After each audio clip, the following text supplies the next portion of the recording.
Welcome back yet again. We're here for some more chess streaming, focusing on actual chess improvement, and I believe that's going to come from deep analysis of chess positions, and those positions are going to arise in a real game.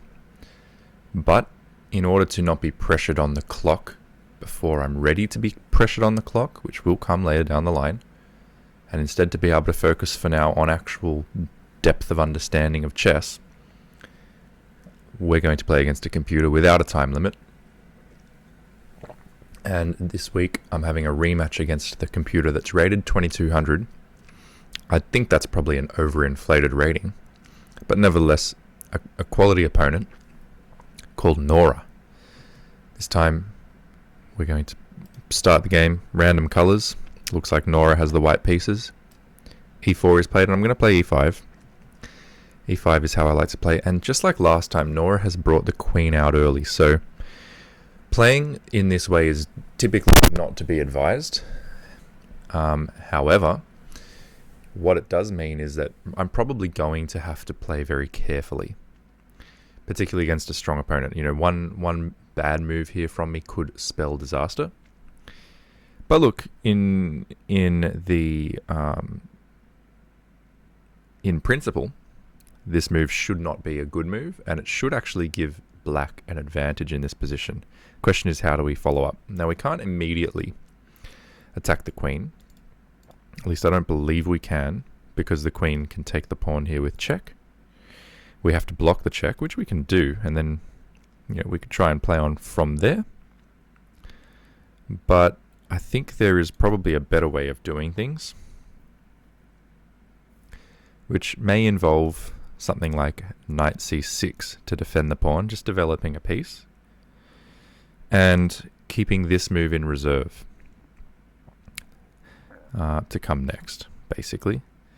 Of course, we could also play something like this, but then this bishop might become trapped by the pawn chain. We'd rather avoid that if we could, again, on principle. We could play something like this to attack the queen and give the bishop this square. However, this would be the biggest blunder of them all, because then the queen takes with check, and when we block in either way, we can say bye-bye to the rook.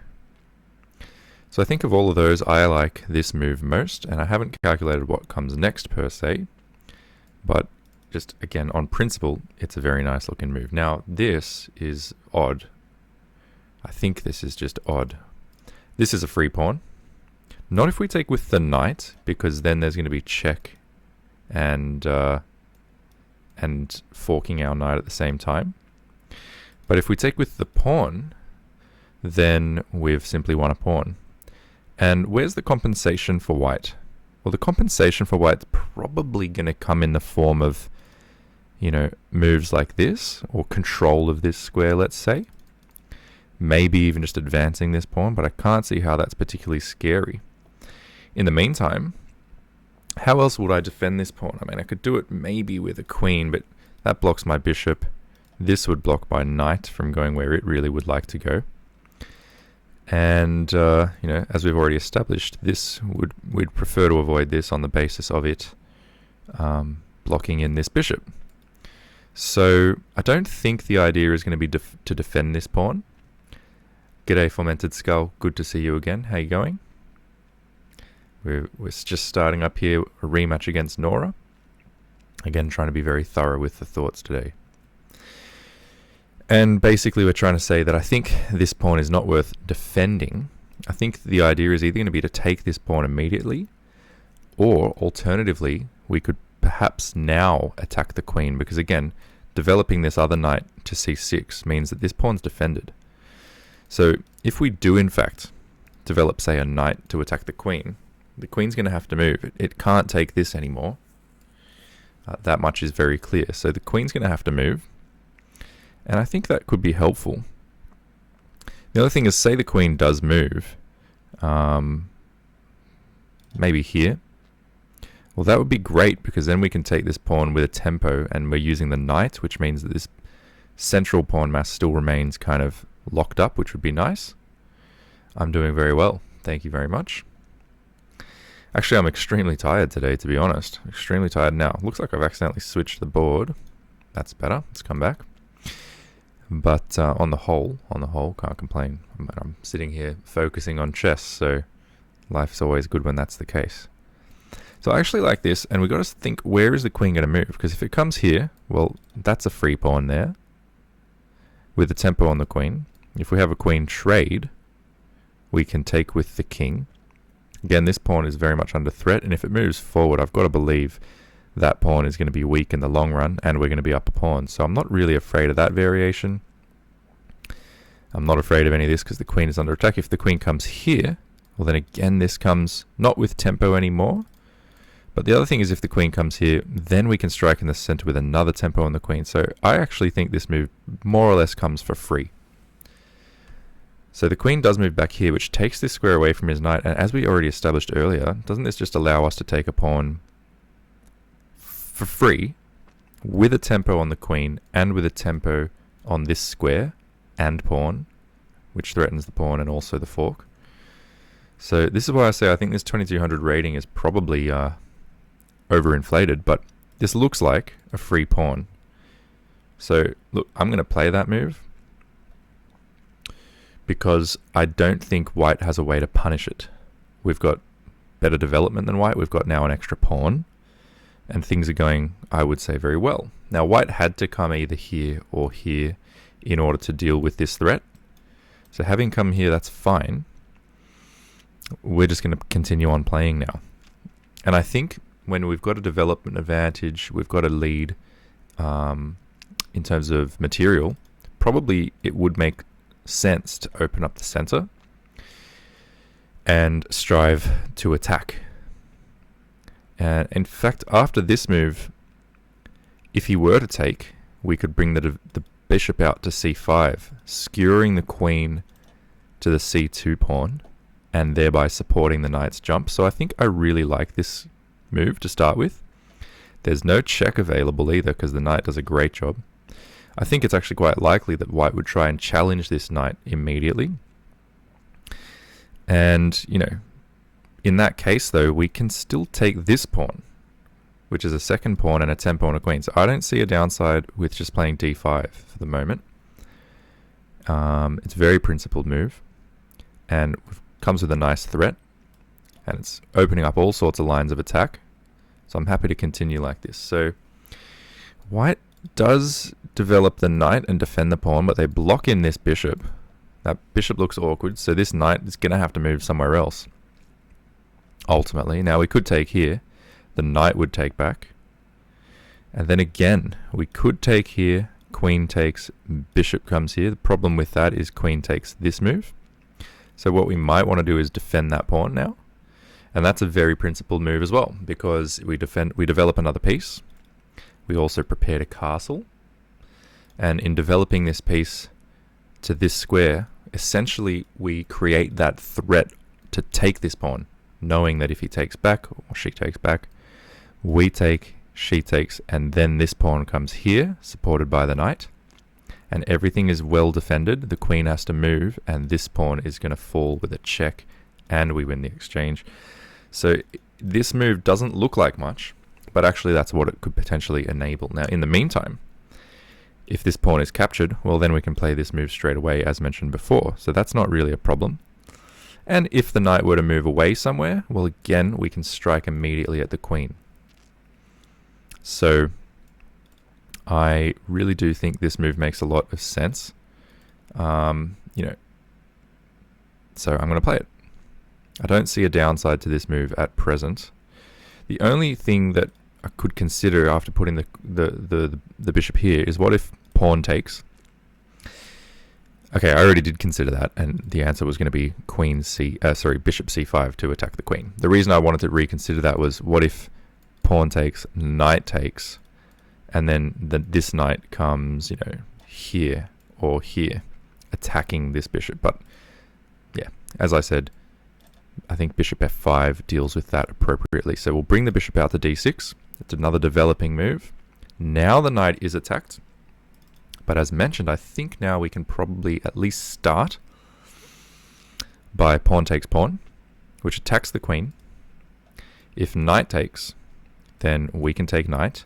And then, however, white has a choice. They can either take this knight, in which case, sure, we would play this move followed by this one. Or they could take the other knight, which would be this knight. They would have to take that with the queen. Now, after they do that, I'm sure we're probably still better. But here, just going to do a bit of calculating. Is it best just to move the knight away at this point? Possibly. Possibly it is. Let's see. What else can we come up with here? Again, the thought here is what happens if takes, hitting the queen. And the most likely response there is knight takes knight. And if we've let him take a knight, we better take the knight back. Sorry, that's pawn. So knight takes pawn. And then he's attacking our bishop. His knight has improved itself and thereby allows him to get the bishop out and things of that nature. So I actually don't want to make it easy for him to move this knight. I don't want to allow that.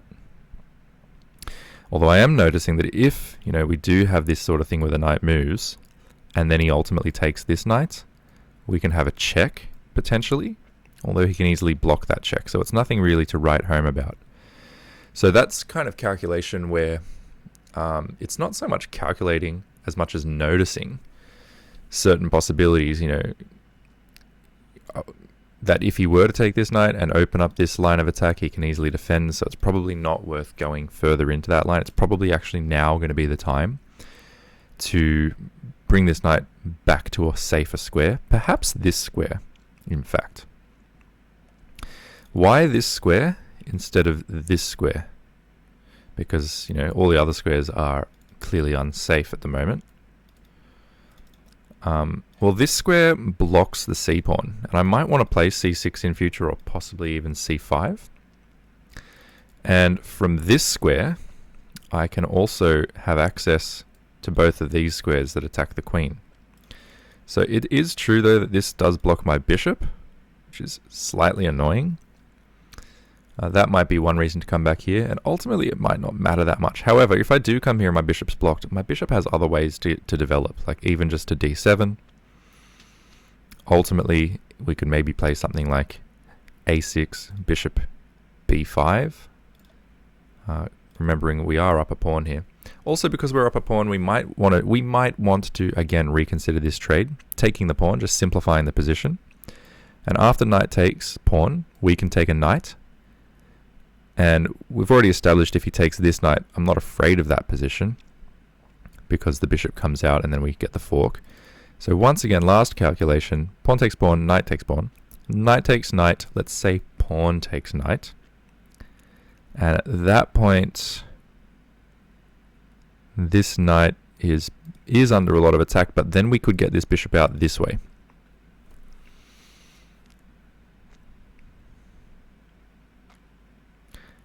And that could be good. Let's say he then attacks this knight.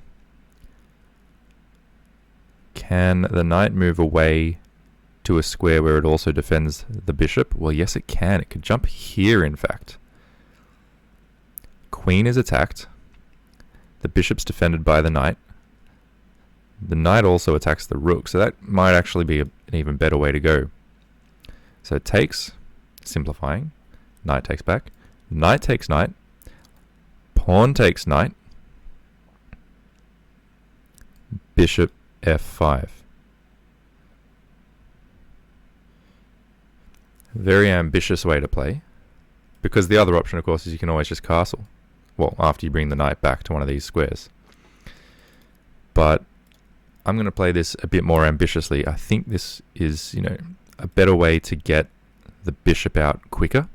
Essentially, now he's got a choice of which one to take. He doesn't take any of them in the end. Okay, and that was the downside possibly of letting him move this knight, was that the bishop got to, come out. But at this point we're up a lot of material, so we can freely basically give back one of these knights. And I wonder if now it makes sense, in fact, to kamikaze one of the knights, take an extra pawn with a tempo on the queen, and a tempo on the rook. So this pawn, the knight's basically going to have to be captured. And then the bishop can come out here anyway. So I think that looks good, right? We take the pawn, we're now up 5 points of material. He doesn't have time to really do anything else other than recapture. And then we continue the attack. So that's what I'm going to do here. And again, this is not seeming to me like a 2200 rated player at all. So he's captured with the king, which is an interesting decision. We can immediately provide a check. Always good to calculate the checks. There's also a check over here, but it would just immediately be blocked. This check, however, cannot be blocked except by the knight. And were it to be blocked by the knight, we then can trade, ruining his pawn structure before we continue developing the other bishop and castling, and it's just clearly good. So really he can't block without us being clearly better, which means he's going to have to move. And because the knight is still sitting here, there's only a couple spots where he can move. This is basically suicide because the pawn moves with a check and we take the queen. And so either he blocks and we're winning, or he comes back here. And in that case, again, the bishop then comes out and all sorts of things are happening. So this is a clearly winning line. A clearly winning line. She says, you can't finish me off that easily, but I can. Precisely because if we take here and ruin the pawn structure, everything about our position is good. That's all there is to it. But that's not to say we can't aim for more in this position. Maybe we can play here bishop f5 anyway, attacking the queen. In that position, the queen just needs to vacate. Pretty much needs to vacate. There might be a chance of a counterattack, but I think in that case we would just take the bishop. And after knight takes, we'd take the queen. But that is all kind of getting unnecessarily complicated, I would say. I think that would be unnecessarily complicated. There is this, pawn fork, but queen takes with check doesn't necessarily help us. And I also want to be mindful that last time I had a crushing position against this computer and then kind of got complacent, played some stupid moves in the endgame and lost. I don't want to lose this time. This is going to be the last time I play Nora. Just actually put her away this time and then move on to another opponent. But yeah, so how are we going to do this in the most punishing way? I think bishop f5. Why not hit the queen? He can't provide a check. So the queen's going to have to move back, basically. And moving back essentially means not there. The queen's really going to have to take up residence on one of these two squares. Unless there is this counterattack. But if there is this counterattack, well, look, at the very least, I take queen. She takes queen. I take bishop. She takes pawn, which is good for me. I take pawn. She takes a rook. I take a rook. She takes bishop. This is the one thing that's not clear to me, is what happens if bishop g5. How do we work this position out? I kind of think the answer there is take the bishop. Then, if she takes queen, we take queen. So now we've got a bishop and a queen for a queen. She takes bishop back. Now it's an even trade, right? Am I getting that right? Because also last week I blundered pretty hard against a human opponent, I think it was. But so, okay, we attack the queen. She comes here. We don't actually have to take the bishop. We can also, in that situation, play this move. Double down the attack on the queen. And then after the queen moves, yeah, I think that's probably the way to go. So we'll start like this because it's at least still good. And I think after this move, we just move the queen like this. Now the queen is going to have to move, I believe. There might then be this, however. But no, if the knight starts jumping in to attack the queen, we can simply take the bishop and we're winning. So I think this is now going to be the move that basically ends the game, as far as I can tell. We'll just see, is there anything else? Let's say takes knight, we take queen. Is there some sort of crazy mate? I don't think so. So I think just stepping the queen out of harm's way here is probably best. Again, this queen's going to have to move somewhere. Of those two squares is most likely. Then we can take, if we want. Or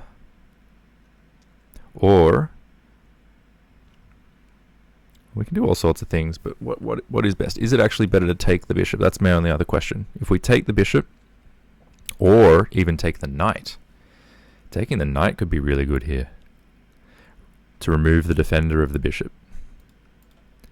So if we take the knight, I mean, the obvious question is, what if they take queen? Well, if they take queen, then we also take queen. The difference is we've also got a knight here. But they can take the knight back.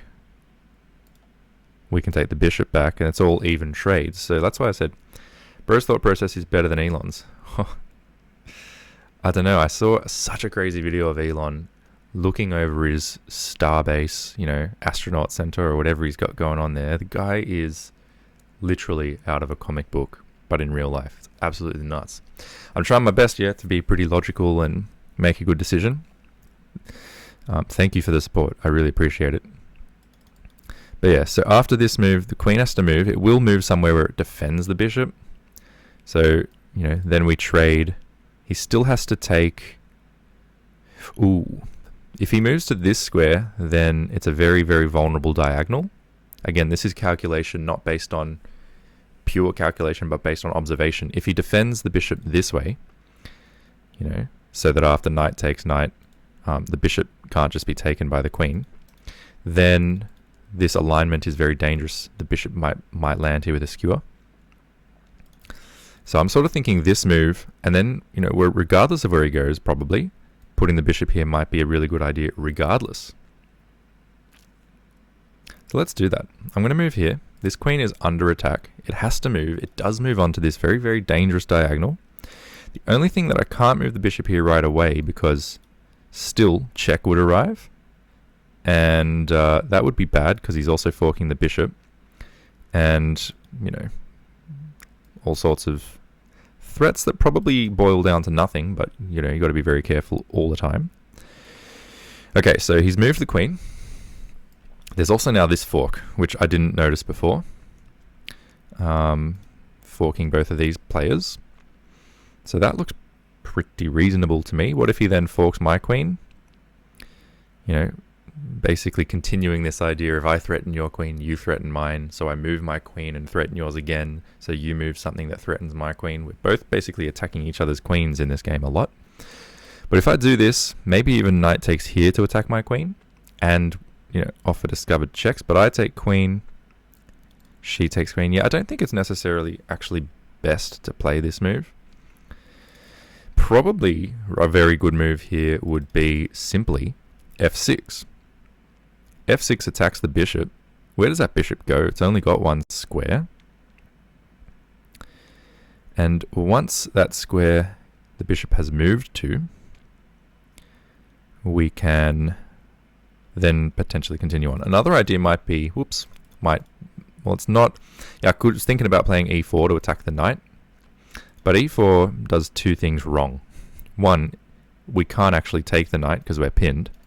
The other is it leaves this knight under attack. Remember that since the moment c3 was played, back on move 7, so 6 moves ago now, attacking the knight, we haven't moved the knight, but the knight is still technically under attack. So if we're not going to play this move, we probably need to play this move, or, you know, possibly otherwise this move to attack this. Both of those are very much worth... Oh, I actually think this move is very much worthy of consideration, now that I think about it again, because this move enables the bishop to come here with a fork. Now, only problem with that fork is the knight can also block, but, you know, if the knight blocks, we can take, and then after pawn takes, the bishop can take that too. And then we're going to have a skewer and things are really good. So actually moving the knight back here might be great. whereas trading releases tension. That's what I did earlier in the game when I allowed these trades in the center, and the knight that was here came down, etc. This bishop, which is now here, became a bit active. Even though it was still better for me, I do reckon it probably would have been better in general to maintain tension, and I'm thinking the same thing here. Yes, I can take the knight, and yes, he has to either take with the king or the pawn so that he doesn't lose the bishop. But if I take that and he takes back, this bishop can come out a little bit, and also, you know, I've lost another one of my attacking pieces. Is that actually just making things slightly easier for him? I mean, I could, in that position, simply play the move b6, but then let's say queen moves, like there's options, whereas with this one I'm immediately attacking the bishop in a very strong manner. So, you know, he does have that bishop defended, to be fair, but I guess the bigger threat there is in fact the threat of playing bishop c5. So he could defend that, you know, relatively easily. For example, a move like this. But then in that case, like I say, I can there take the bishop rather than taking the knight. Let's say knight recaptures there. Have I really gained much? And the other thing I do still need to consider is the knight fork. Perhaps the knight fork is in fact good. After the knight fork, let's say knight comes here, attacking my queen. In that position, I guess my queen could move again, say over here. Now I'm attacking that knight twice. There's no longer any discovered checks. I'm also still attacking the queen and the rook. So basically in this position, yes, I'm giving up a pawn, but I'm coming here with a major attack, I think, on this knight. Now, he can't just simply defend the knight again, because I take the queen. And what else does he do there? He can't jump the knight away anywhere else to attack my queen from that square. He could bring his rook over here, but again I take the queen, and after rook takes back, I mean, that's just completely over, because there's also this move here. So I actually really like that idea. I really like this fork idea. I think that's working nicely. Where does the queen go? Certainly can't come here. If the queen simply moves, like, you know, here, well then this bishop comes in with check, and that will be quite a disaster. Keep in mind this knight's perfectly defended here as well by two pieces. So I'm thinking this might be the move. I think this might be the move.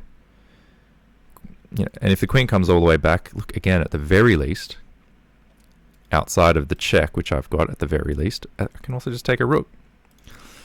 So let's play this. I think this move makes sense, and I think if he takes the pawn, I would have played queen e6, but he instead moves the queen. He moves the queen, allowing this check. Now the king can't move anywhere here, and in fact the king is going to have to step onto this, which means we win a bishop. So this is going really nicely now. After check, which we can play, it doesn't drop this pawn because it's check. He has to deal with the check. King comes here. Alternatively, I guess he could block with the knight, and I still can't take because of the fact that I'm not castled. So that is the one remaining annoying piece of this puzzle, is that I'm not yet castled. I can't castle this way because his bishop is annoying to me.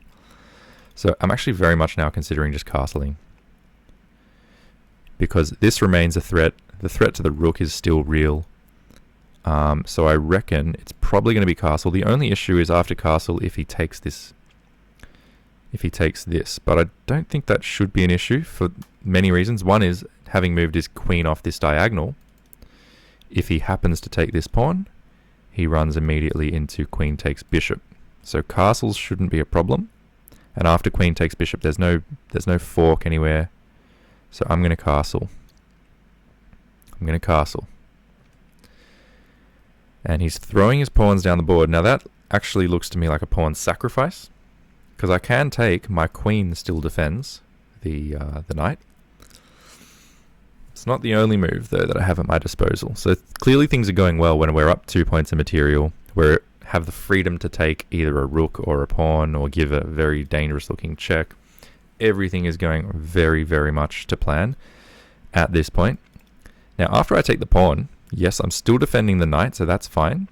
I'm also still attacking the rook, and I'm making the threat to capture the knight and then capture the bishop. So I don't see why I shouldn't simply take. I don't see why I shouldn't just take. Now, what happens if check? Again, he can't do this for many reasons. The most basic reason is I simply take and then take the bishop. Or take the bishop immediately. So after check, he has to move the king. And we've already established he has to move it onto this file. Once he does that, well, there's all sorts of more problems coming his way, but I kind of like starting with this first. I don't see a reason why I shouldn't start like this. It's a free pawn.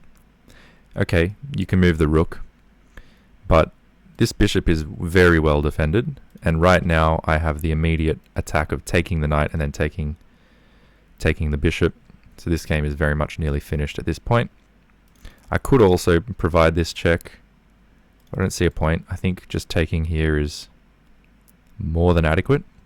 If he takes with the king, then in some ways he defends the bishop, because if I take here, he can take here.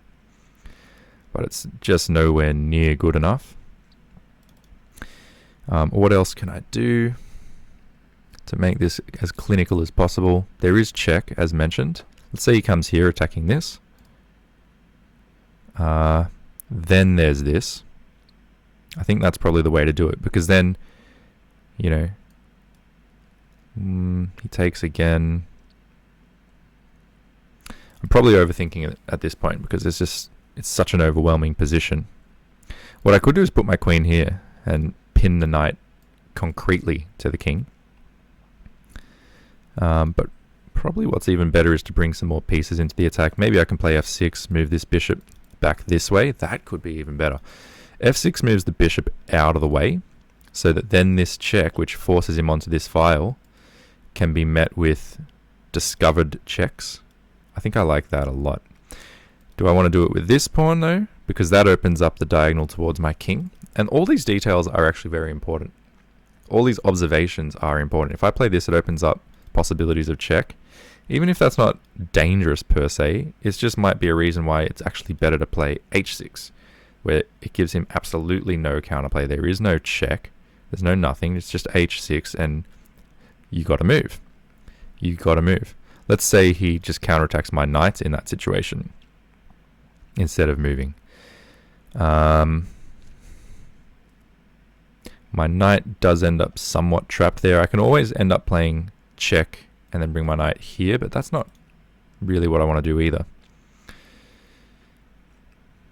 So after this, rook comes here. There is check, as mentioned. And after the check, he's going to have to move to one of these squares. I think this is probably the most active of the bunch. So again, h6, rook here, bishop here, check, king here. And then, let's say, bishop comes here, adding a second defender to the knight. And again, this is a doomed piece at that point, because of the pin. So I'm going to play that. I'm going to play h6. I think that's pretty good. Now the bishop comes back. Okay, I didn't consider that the bishop might come here and block this check from even ever occurring. But now my knight can easily, has an easy escape route. And that's always a nice thing.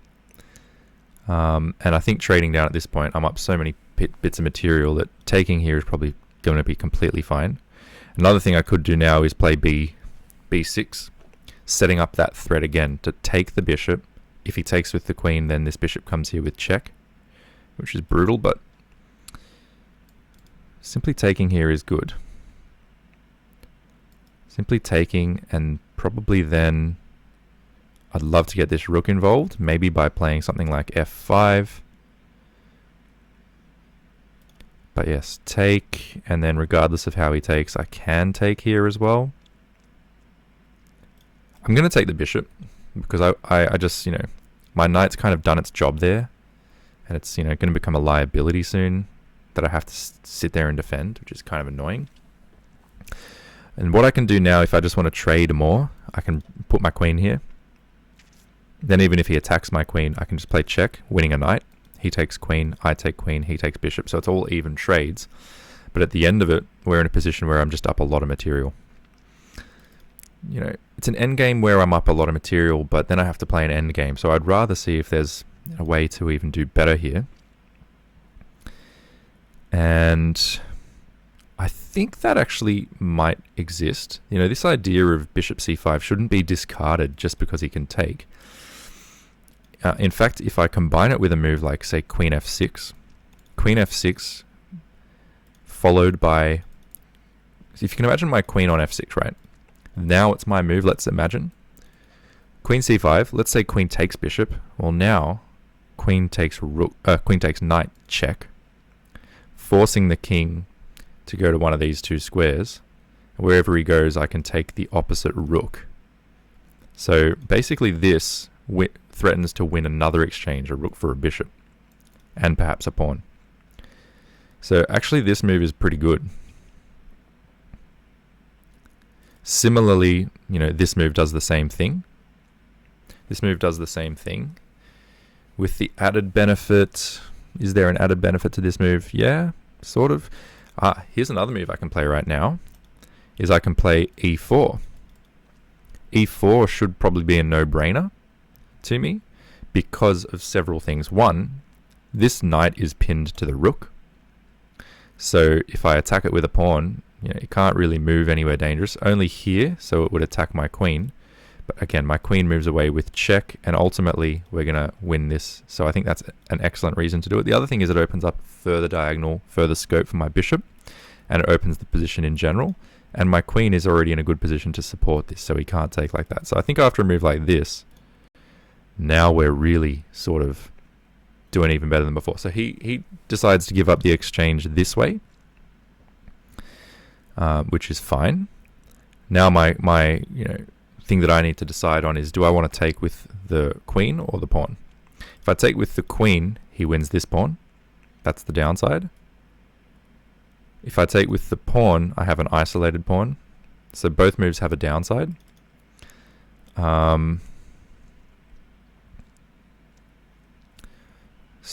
But if I take like this and he takes this pawn, I take, and then I can even secure a queen trade there, and having won an additional bunch of material, I think this can only be good. So yep, things are going great now. Having done it this way, certainly we can take the knight, but we have other options. We can bring more pieces into the attack here, like for example this rook. Not worried about this pawn in the least. Alternatively, yes, we can simply take and then play something like check if he takes with the queen, which again forces a queen trade at the very least. And then we've just got so much material. I want to start blitzing. I want to blitz the rest of this game, but at the same time I want to make sure I win. Now there's also this check. This check defends this pawn and also attacks this pawn, so that's kind of a nice one. He might block the check like this though, so I wonder if I should take first and then play that check. Yeah, that looks good. Take first, and now check, hitting this pawn. So might as well take it. This is still defended. And now we're up so much material that it is just insane. We can take another pawn here, although that allows him to take this one. So now I think it's time to bring some more pieces into play. So I'll bring a rook in.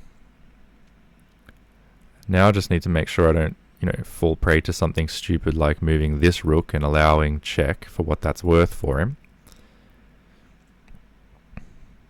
What I can do now is even push this pawn forward, attack this bishop, make it feel a bit discomfort. But that's also entirely unnecessary. I can do all sorts of things, really. I've got freedom in this position. I've got freedom here, which is nice. I think I will just bring the queen. Well, I don't want to lose this pawn. Though it doesn't necessarily matter, does it? Because if he takes here, I've got this check. And that's looking brutal. But, you know what? Why should I even allow that, you can ask. Why not just play something like this to start with? Let's be a little bit greedy. Okay, so he's putting pressure on this. But I think I've got it defended enough. I mean, for one thing, if he takes, I can just move out the way, and he can never actually move the bishop again without losing the queen. So that's important to know. But if I wanted to, I could play this rook move as well and just further defend. And just say that, you know, there's literally nothing you can do here.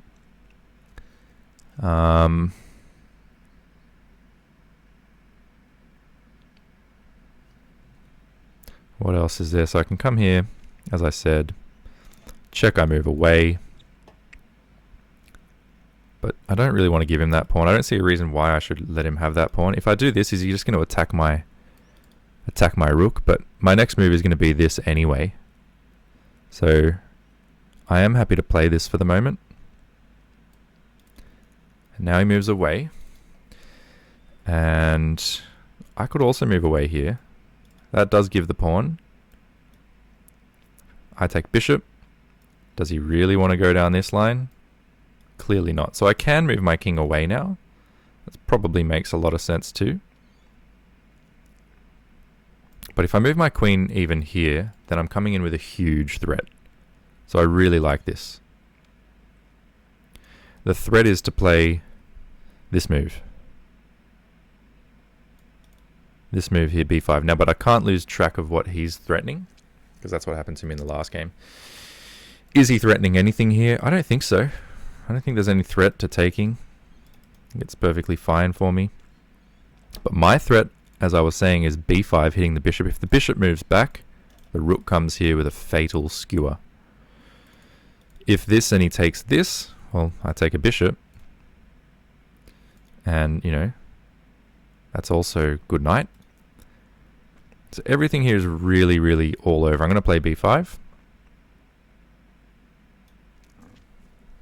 Trying to get this square for my rook. He attacks my queen. Little counter attack. I mean, I could almost just take and take. I could take and take, and that would be fine too. I could also, at this point, just bring my queen back. The problem with that, it's not a big problem. He still has to move the bishop. So it's not really a problem. But perhaps I would rather come here and offer him a queen trade. Because if he takes me up on the queen trade, the position is, again, simpler. He still has to move this bishop. And if, yeah, so that's probably one very good way to go. Another way to go, is there any other way to go here for me? Those are probably my only real options. I think of the two. And if he goes here, I can follow up like this. Yeah, I want to get a queen trade on my terms. So if I do the queen trade this way, he takes, I take back. And there's not really, you know, it's obviously winning, but it's not, doesn't have any venom, no immediate venom. Whereas if I come here first, attacking the bishop, bishop's going to have to move, right? Say the bishop comes here, and then I play this move. Now I'm threatening this to win the bishop.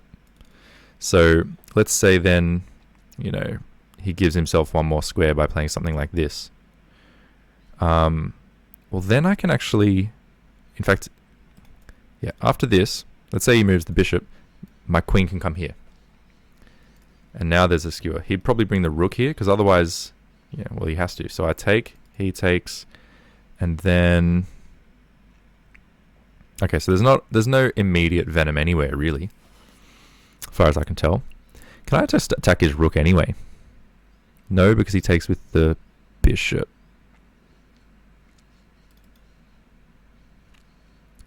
I could take the bishop. He takes, I take again. That is winning, but why do any of those things? Why do any of those things at this point? I can also just come here.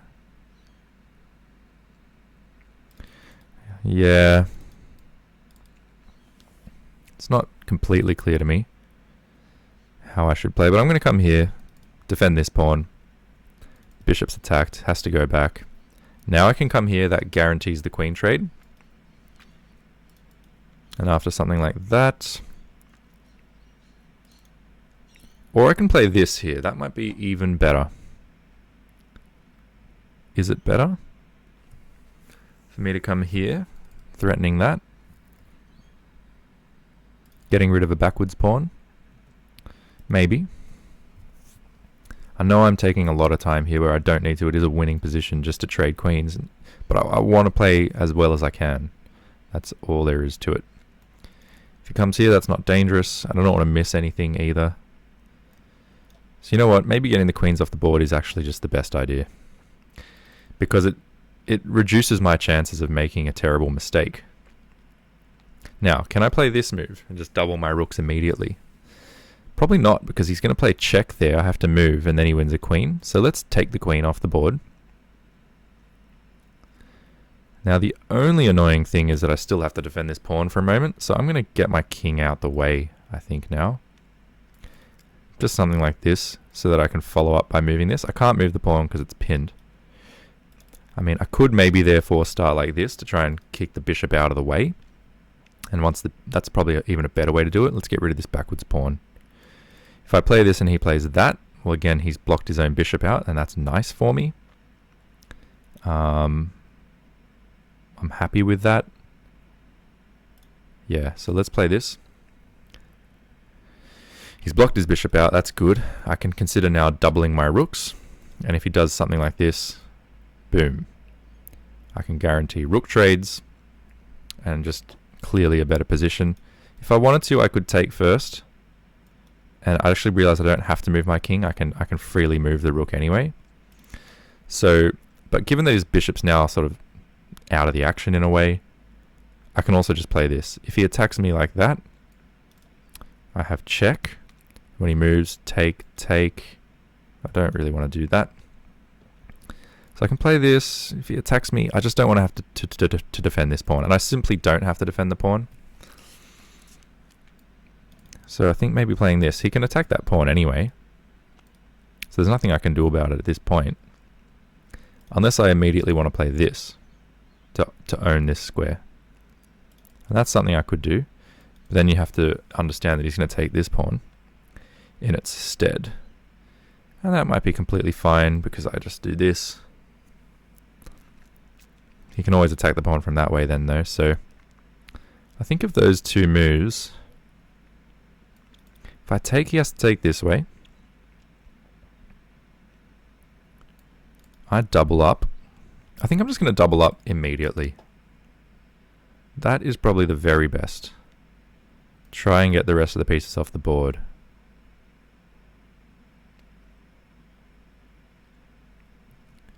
Okay, I don't want to think too long on this because we'll probably get more value out of different positions. So, in fact, I'm going to take first because this bishop's only dangerous in conjunction with the rook, and I'm about to get the rook off the board unless he does something like this. Okay, so I almost played this move there, and I should have realized that that was one more downside of allowing him to put the bishop here, is that it defends this square. So that's kind of actually annoying. In a way, I've doubled on the wrong square. So now, okay, we're in an endgame where obviously I don't want to do anything wrong. So I'm going to move the king.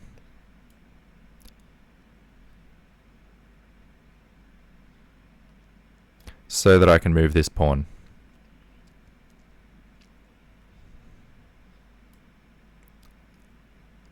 Now, in an ideal world, I would be putting pawns on the same square as his bishop. I can't play this because he simply takes. So at the moment, I'm just going to be content with playing it this way. And now I can attack whatever I want, essentially. I can attack the bishop, make it move. It doesn't want to move. That's fine. I can attack the rook as well. That's probably pretty good as well. His bishop has absolutely no targets. That's one upside of doing it the way I've done it.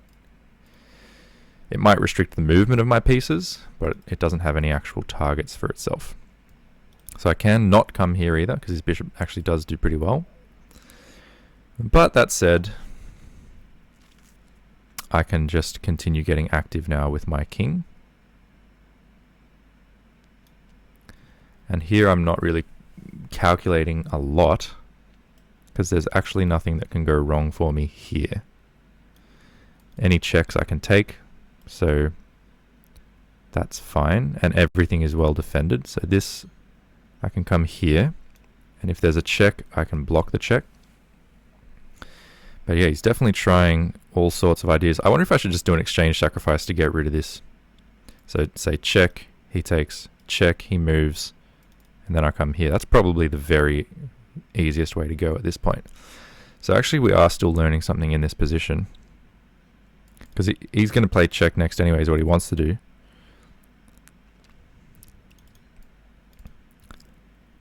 I mean, I can't do a lot to stop it. I can come here by all means.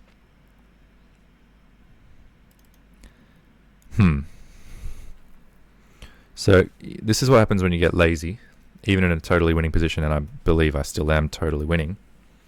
But when you do get lazy, things get hard. So I'm going to give a check and allow this exchange sacrifice.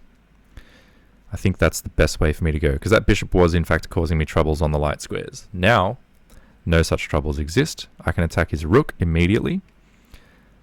That rook's going to have to move. Likely it would come over here though, and possibly give me trouble. So what I'm going to do first and foremost is take this pawn off the board. Reduce my risk by taking this pawn off the board, and I'm aware that he can provide a check and win this pawn. But now I feel a lot better about pretty much everything in this position. I can immediately attack the other pawn of his, or I can come here. That's probably very good. Yeah, that's what I'll do. I'll come here, keeping everything defended. I can push this forward if I like. It's not mandatory. Like I say, I can just go after his other pawn. Although he would take with check. I can check him first as well. I can go after this. If I check him first, he has to go back because of my king doing a very nice job there, and my rook hitting him up on this way. So let's say he comes like there. Then I can go check and win this pawn, letting him take this pawn. Yeah, I think I like that. Let's go check.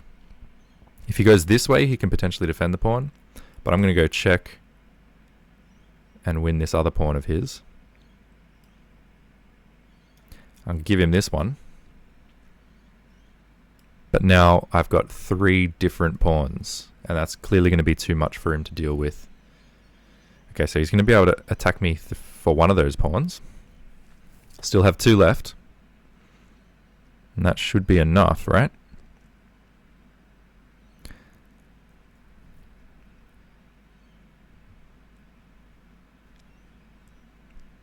I think maybe I play something like this to start with.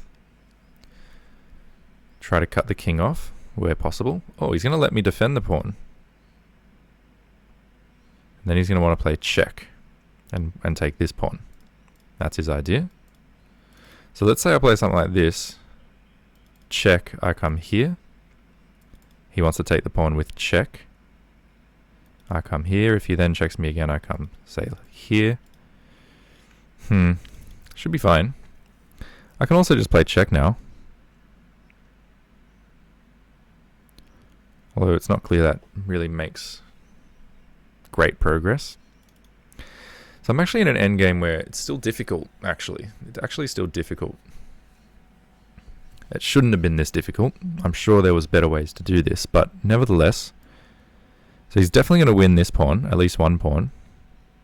As long as I have an extra pawn than him and I can get rooks off the board, we should be good. So do I want to just play this, defend this pawn, allow check, come here, he takes, and then I come here? Probably not, because then I've got two side pawns, and I think in general this pawn is probably my best pawn. I mean, it's good to have an outside pass pawn too. Maybe I should have pawns on both outsides. So maybe I should play this, allow the check, maybe come say here, he takes, I defend this pawn, and then I've got the ability to start moving everything around, but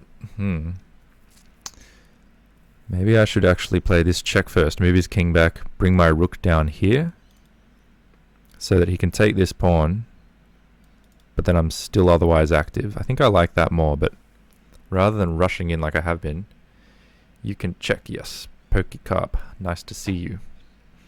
I think check's probably what I'm gonna do. I just want to make sure, because I was a little bit hasty with some previous moves, and that's why we're in this position where it's actually difficult to convert. Or maybe it's just difficult to convert because converting a chess position is difficult. But basically, let's see, check. He moves to one of these squares by force. Then let's say I bring the rook down, offering a trade. He takes. I come here. He attacks this pawn. That's my only hesitation, is that will I be able to defend this pawn in those situations? Or maybe I go check. When he moves somewhere, let's say he stays active and goes towards my remaining pawns. That's probably the most sensible thing for him to do. What if I then come here? And say he goes, takes the pawn, checks me, brings his king in. It's kind of dangerous. Like, I think I'd like to have my two pawns on the king side. So I would think about playing rook e5. Yeah, that's also was my first thought. It's just after check, and I move back. He takes here with check. I kind of have to move back again. He comes across. I can defend, and pretty soon try and move the rook out, but my king is so passive there, and a passive king in an endgame is no good. But possibly what I could do after, say, check, is I could come this way. So then when he takes with check, I can get my king back up, slightly more active. The problem is that even though my king's not on the first rank or the 8th rank, again he swings over and starts putting pressure on me. I can push this pawn up, I suppose.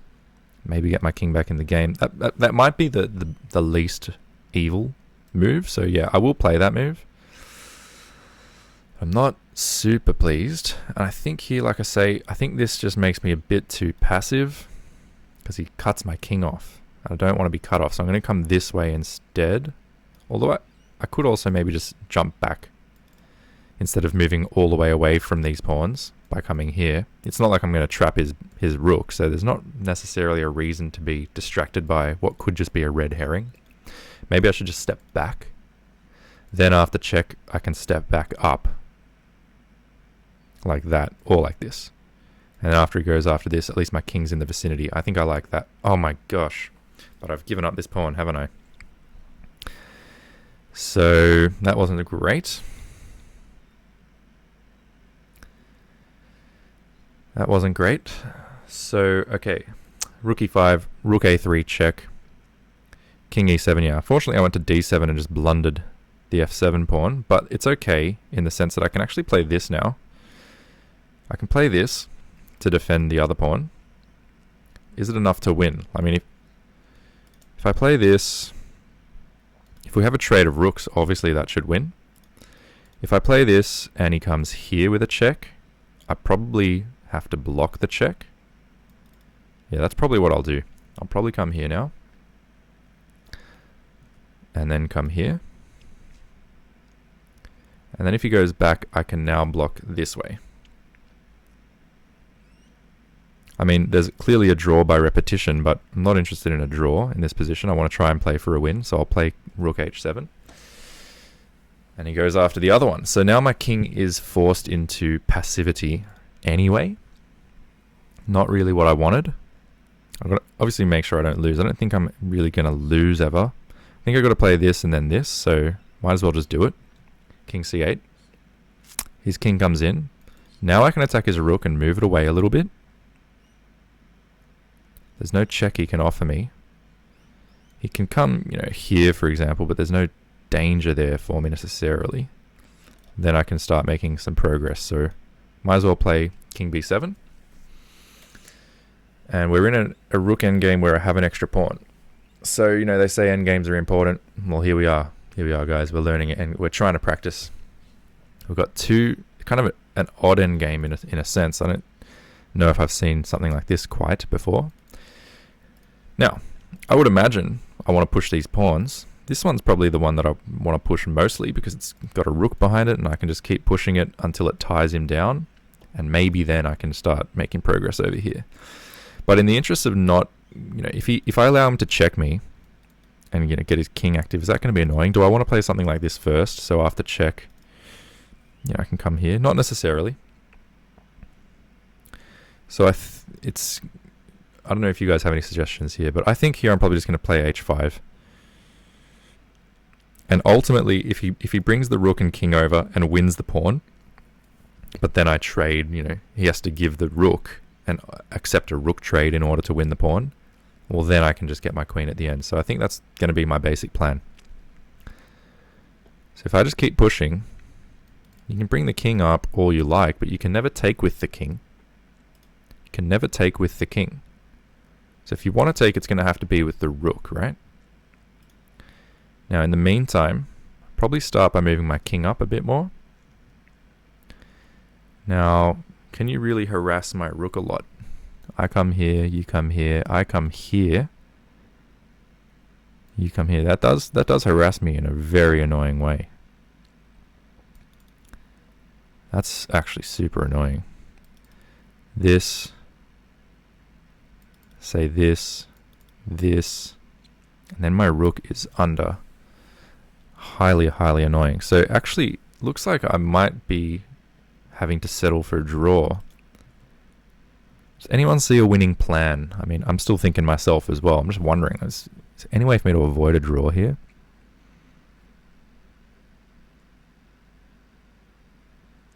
I mean, I can provide a check. That doesn't seem to help. I mean, if he took like that, obviously it would help. But that's not going to happen. This is coming next. And then he just harasses my rook for all eternity until my rook moves. Then he wins the pawn, which isn't what I want. So I've got basically a couple of moves here.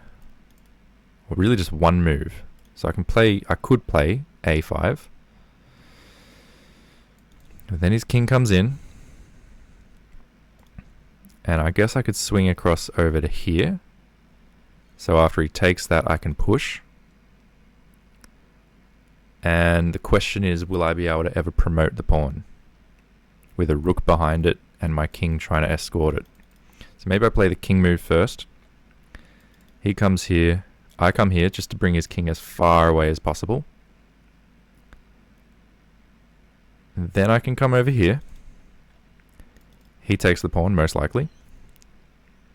And at that point, I start pushing the pawn. How does he stop that pawn's progression? So we're getting some ideas here. So I'm not great at this, but if you provide a check, you'll move the king away from the right side. So you have more time to move your pieces on your right. Deathlock says, I think the only potential winning plan would be to up the king to accompany the a pawn and already forget the h pawn. I agree with Deathlocks. Pokecarp, I'm not sure if you're talking about this position, but if check here, he can actually move down this way anyway. Immediately. Or are you talking maybe this check? This check's interesting. He can still attack me though force me away. I guess if this check and he were to come here, then I can come back here and I've sort of got an extra move up my sleeve. The problem is he comes here and I still have to move immediately, and we've sort of reached the same position, only without my king up on b5. So I think I do need to play b5. I'll play b5. Check doesn't scare me, because I can come here. My king's more active than it was before. The rook has to move, and then after that I can play king to b4. And it seems I've won a tempo there. Of course I can play here too, to sort of centralize the king, keep his king a bit more at bay, still attacking his rook immediately. If he comes here attacking this pawn, well, that gives me a chance to push h3, right? So, which of these moves is better? It's hard to say. Probably having a more central king is slightly better, all things being equal. And, you know, not blocking the progression of this pawn as I would if I'm over here. So I'll play this move. Attacking the rook. Rook moves back, allowing this though. So I'm just going to keep pushing now. After this check, I think we just come here. Unless this is like a really well-known endgame where it's definitely a draw and the computer just knows it already. Okay. Well, I could even just attack the rook for one thing. If he takes this rook, I take this rook and it's all over, right? Just let me have a look at these comments. I think the only potential, yeah, we saw that one. I like king c4, you're saving 2 moves. Yeah, I agree. So anyway, in this position, I could attack his rook. It's not like he can give... It's a bit scary to, you know, allow it, but, you know, you can immediately take the rook back, so that should be fine. If he attacks the pawn there, well, I can just save my rook in that situation. I don't think there's anything else particularly scary there, to be honest. Say he comes over here, I save my rook, and then he gives this check. Fine. I've sort of lost a move. I might as well, in that case, just play this. If I play this, maybe he wants to come in and attack this pawn. But it's going to be too little too late by the time I start pushing on h2. I could also play h4. I think I'll start with this move though, so I have the option to go to h8 as well if I want. So he brings the king up. This is not looking good for him, I've got to say. I mean, this move just looks fantastic. Threatens to get a queen, so he's going to have to deal with that immediately. And now his rook is tied down. That's what we wanted. Now I think I can just push a5. He's going to try and get his king up. But my king holds him off. So the only way he can actually stop this queen is going to be with the rook. The moment that rook comes over there, we get this queen. So I think this is now all over. I would not move my king on the second rank before I push my a pawn. Why is that? Out of interest. By the way, I'm not going to fall asleep at the wheel here because is it maybe because sometimes there are these, you know, checks and skewers that sometimes rock up in these types of endgames? Possibly, yeah, that might be an idea. I think I've got it too here, PerkyCarve. It looks like it, but I really feel like this computer, Nora, has misplayed. I don't think I should have been able to win the endgame. I mean, I'm not sure how much of the game you saw. The game itself, I should probably won it, you know, earlier on. So if I come down here, I just don't think there's a need to move my king. I can just keep on pushing a3. If I push a3, the king is way too far outside of this circle or this square to make any use of itself. So say the rook comes over, at the very least, well, like I say, I get a queen. So I'm just going to push now. There is check. Why can't I just move out the way though? I mean, this blocks my pawn, so I wouldn't do that. But this, there's no further check. He has to move this. Okay, but he's got me on the second rank. This is super interesting. Like, am I still in a draw? Doesn't feel like a draw because let's say I push this further up. If he moves the king forward, no, this just should not be a draw, right? This should definitely not be a draw. If I push this, I'm about to get a queen. The other thing I could do is just play this move right now so that his rook can't ever come back across. But I can push this move first, threaten. Yeah, let's do this. I don't see what the downside is. Okay, king f4 doesn't seem to help. Now I just move my king over here to help get a queen. And yeah, it looks like that's capitulation as far as I can tell. There you go. Alright, we did it. Now we just got to finish off. Let's get a queen. It's not going to be a stalemate. He can at least use this square. And we'll get the lawnmower out in just a second.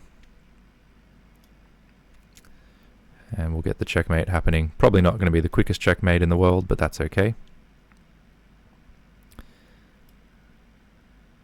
How do I want to do this?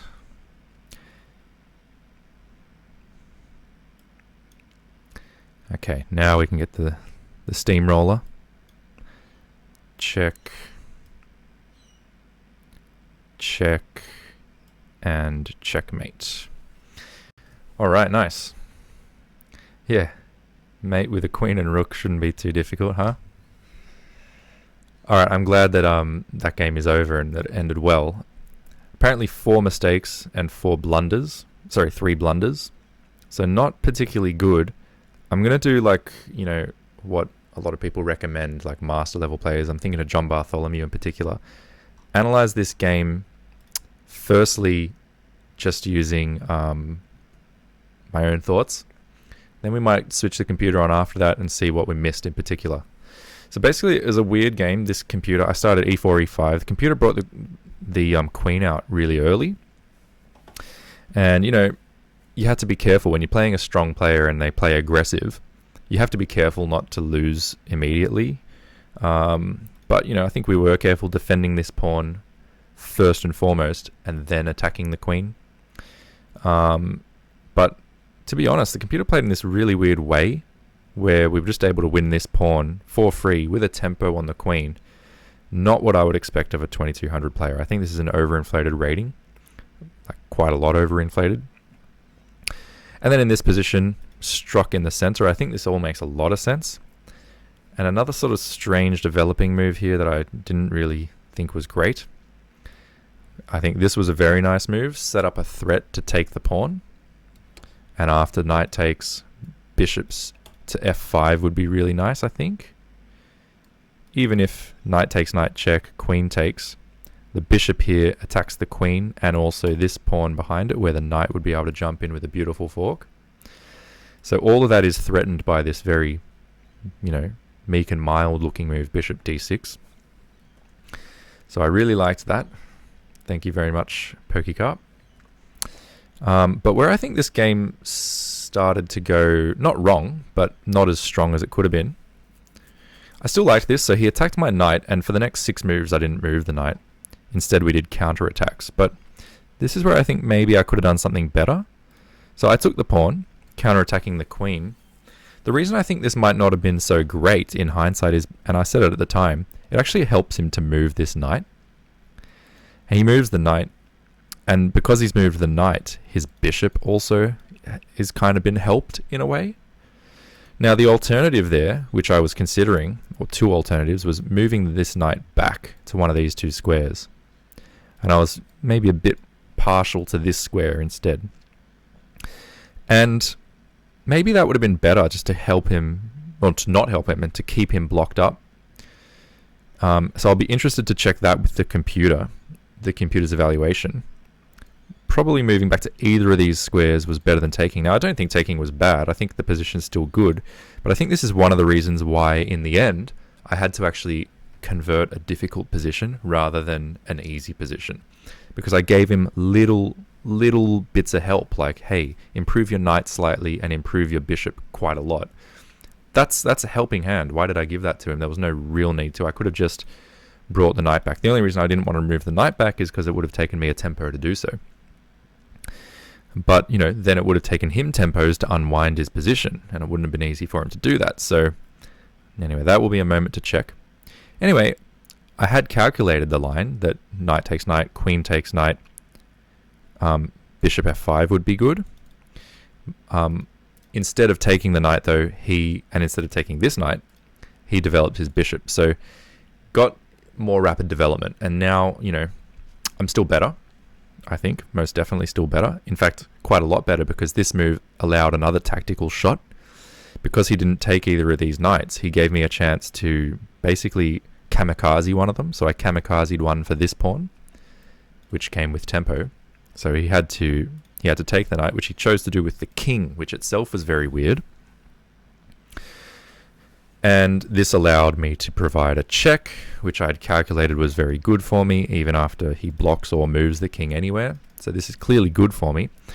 But again, we're in a position now where what I really should do is tighten the screws on every move. I tried to do that by, again, not moving this knight, but counter-attacking the queen. And I had calculated that after I attack his queen, he can counter-attack my queen, and that then I can move my queen away, furthering the attack on his queen. So this was all sort of calculated, and it was a nice attack. And I think this is all fine. I'm not sure if it was best, but we'll see. He moves the queen here. And this was an important moment where, again, instead of furthering my development, I played this move, knight c2, with a nice fork. And I had calculated what would happen if he takes this pawn attacking my queen. Again, trading counter blows against the queens. Had he taken this pawn, my idea was to play queen e6, thereby attacking that knight twice, still attacking the queen, still attacking the rook, and I thought that would be really good. But I wonder if in hindsight, instead of doing that, maybe I should have just castled here, brought my rooks into the game at a time where his king's in the open, his queen's in the open, But again, I couldn't castle without losing the knight, so maybe I should have taken the knight and then castled. It's not clear to me, and I don't think this was bad by any stretch, and obviously I still won the game. Why not simply take the knight with the knight instead? I thought it would weaken his kingside pawns. Let me go back to there. You talking about, say, this position right here? Because, yeah, I would agree that would weaken the kingside pawns. The only reason I didn't do that was because the pawn that lands here, I felt, would somewhat protect his king from my queen. So that this pawn, although being isolated, provides something of a shield for him, at least in the short term, and it also allows his bishop to come out. It allows his king to take this square. I kind of just felt that it gave him more options, but no doubt it's still definitely a winning, and it might have been the best idea in hindsight. Deathlock says, my idea was to short castle and push f5. I completely like that idea. I think that's probably what I should, even just, so he takes, short castle, pretty much at any point in time, going for queen trades, but I didn't play that, I could have done that at various times. So after these attack of the queen, counter-attacking my queen, I move my queen, again attacking his queen, he moves, again I attack his queen. In this move, he just moved the queen away. Now surely is the time to castle. Could have played f6 too. I did castle. Yep, okay, that's good to know. And there he played this move. Now, this is this position, right? I could have just taken the rook. That would have been a good way to go. I could have, again, provided this check. But I was really not sure of the very, very best way to play. I ended up just taking this pawn, which is a free pawn. It pins the knight to the queen. My knight still does a good job. I'm threatening to take the knight and then take the pawn. So I think this was actually still a good move to take. And now also, do you know what? I think I know what the wrong moment was. Because here he moved the rook. That's fair enough. And here I played h6. And now I actually regret that. Now I think maybe would have been better after all, probably to play f6, because even if he does check me, I mean, who cares? I just move my king out to the side. His bishop's still attacked. When the bishop moves, I can follow up with all sorts of ideas. Firstly, I can take the knight. King has to take. Then I can, give this check, and then follow up with this check, and everything is really fantastic there. So I think f6 would have been better than h6, and I think if we look at the engine, h6 is going to have proven to be inaccurate. So here you would have played bishop c5 check. I think bishop c5 check here is very good. I thought he would attack my bishop. I guess in that case, I can take the knight. And if he takes with the queen, I take the bishop. So he's going to have to take with the king. And then once again, either f6 or f5 are both fantastic moves. f5 loses this though. Although, But yeah, I think that would also have been a perfectly good move. I think there's so many good moves here, but to be honest, I think h6 is probably one of the least good moves in the position. Just bishop h5, bishop h5. Ah yeah, after the check. So check, he comes here, bishop h5. Absolutely, yeah, that's an absolutely great position. Or for that matter, and I think I said it in the game, that bishop f5 would be good to keep an eye on the knight. But somehow I didn't end up playing this variation. I played h6, which is just, I think, the wrong area. And maybe, the fact that he was able to keep this on the board. And then I kind of, maybe being a bit tired perhaps, decided, okay, I've had enough of this. Let's trade into a winning endgame. Just didn't think a lot here, just traded. I did like this idea, stacking up pressure on the pinned knight. So essentially winning an exchange minus a pawn, and then getting further trades with a check that won back a pawn. So that's how I got into the endgame. And then from here, let's see, I probably could have done better in the endgame as well. Quite possibly simply by taking this pawn. There's probably no reason to not take this pawn.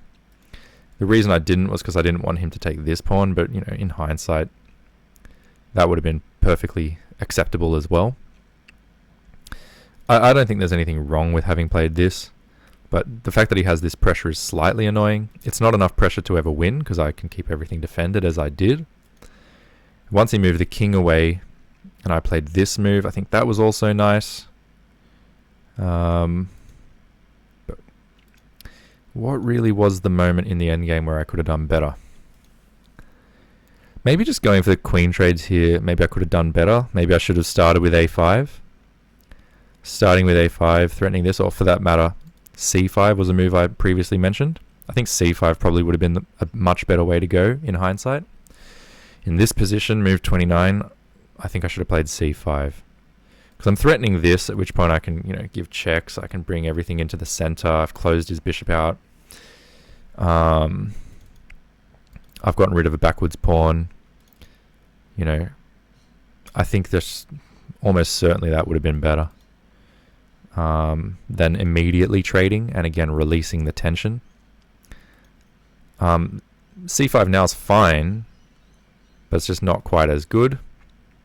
And then here it was probably a mistake to take this pawn and get his bishop active again.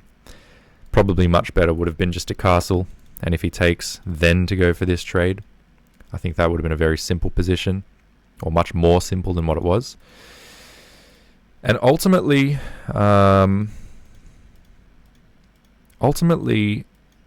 he became very active, and I had to give up the rook for a bishop in order to simplify into a position that was better. But probably I was mistaken in taking this pawn. Probably here, almost certainly here, I should have just brought my rook back. Kept everything of this, in a much more defended position. Then I can bring my rook here, bring my king here, try and get him out of the way and keep my pawns connected. Keep my pawns connected would have been good. So anyway, we saw what happened in the rest of the game. I think everyone was pretty much here for that. I feel like it should have been a draw. I think I misplayed it. But then again, the particular moment where I think it was misplayed was here. I thought in this position, computer should play this, and then this, and then I have to come here, giving this pawn, and then I've only got one pawn, and I think that should definitely have been a draw. Alright, so we'll see if we can get a computer analysis on this, and then we'll move on with life. Let's see, how does the analysis take? How do I get an analysis to happen? Get a review of the game. My window, I've got to unlock the, unblock the pop-up blocker. Alright, just let me fix up the window so you can see what I'm looking at.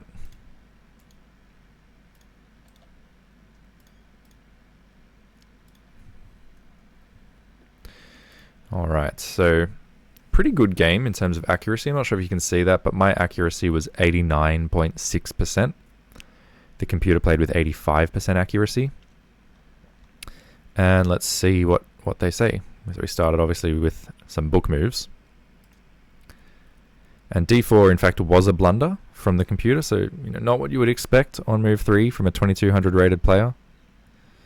And responded correctly, so that's very nice to see. And then looks like played very well for a while, had some normal moves. This was all fine.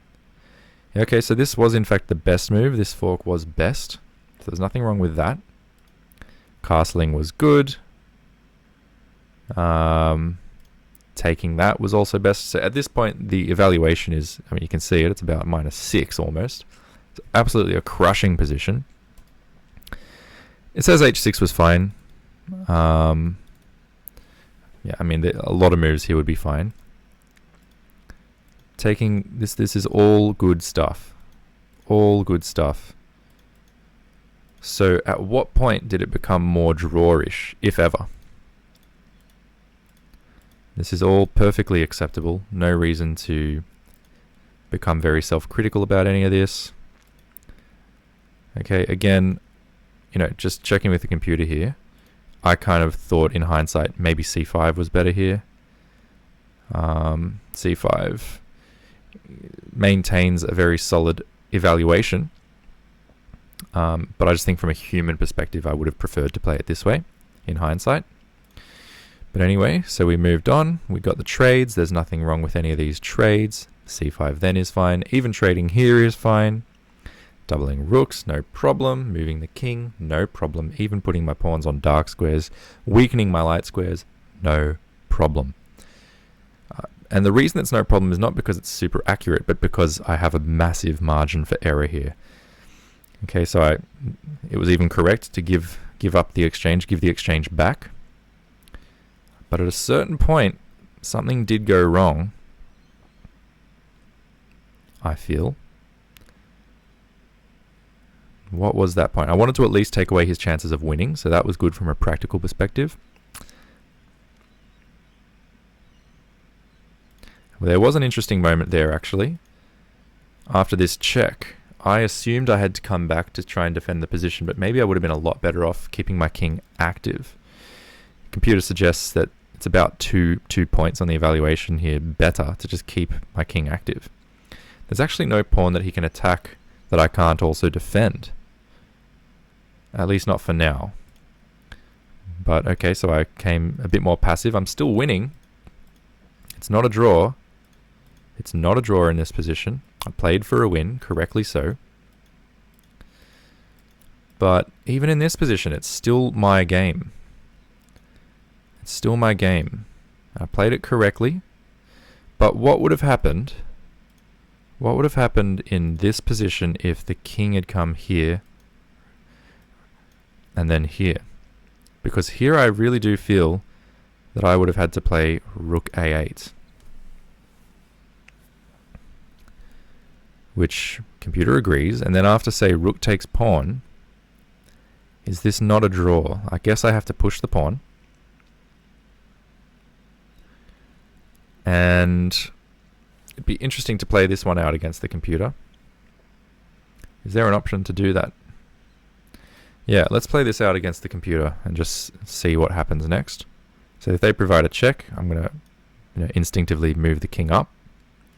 Looks like they're going to provide checks all day long, so I'm going to have to get my king closer to that rook to prevent it from checking me all day. And now I'm going to be able to move this pawn a bit further. Again, I need to be able to move that rook out of the way so I can carry on. He checks me again. I'm going to have to do the same sort of a trick here. Moving the king this way. Now we can come here. He's going to have to stop us from getting a queen, which he doesn't do. So now we get a queen.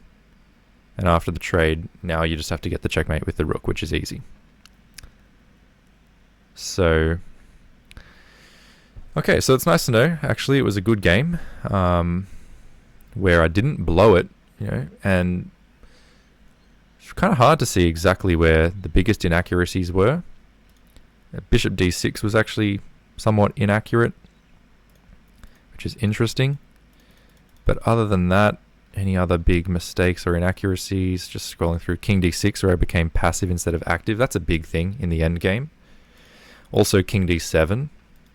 King d7. Now the reason I did that was because I didn't want to become passive. Funnily enough, I became passive anyway.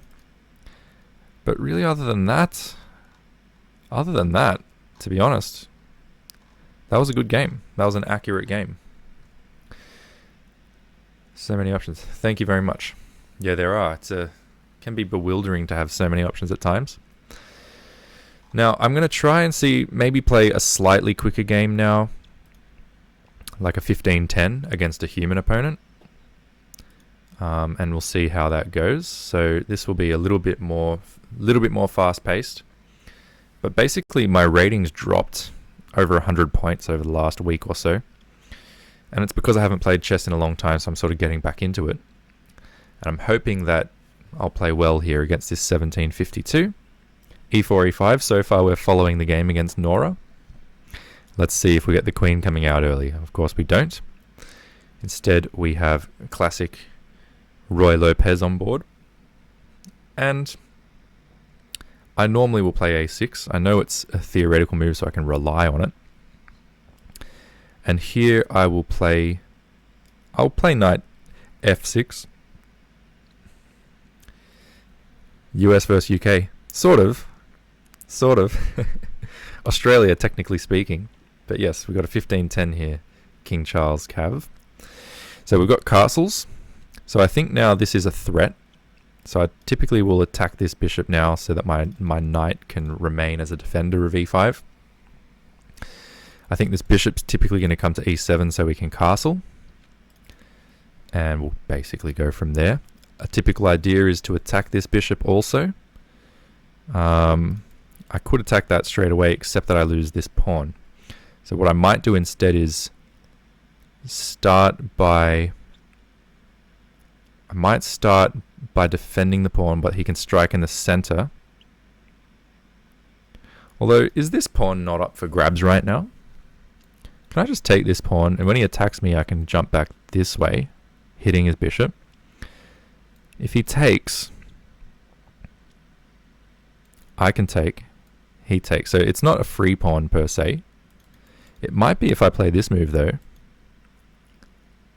Now I think I am threatening to take this. Is that correct? Probably not. Because then I jump away, he can still take. But then at least after takes, he's not going to take with check. Okay, no problem. He's defending the pawn. That just makes all the sense in the world. Probably I'll castle. c3 would be normal there. So maybe what I might do, instead of castling, I'll play d6. Probably what I should have played on the last move, so that I could have gone after this bishop straight away. c3 will probably be played now. I think this is, if not theory, more or less theory.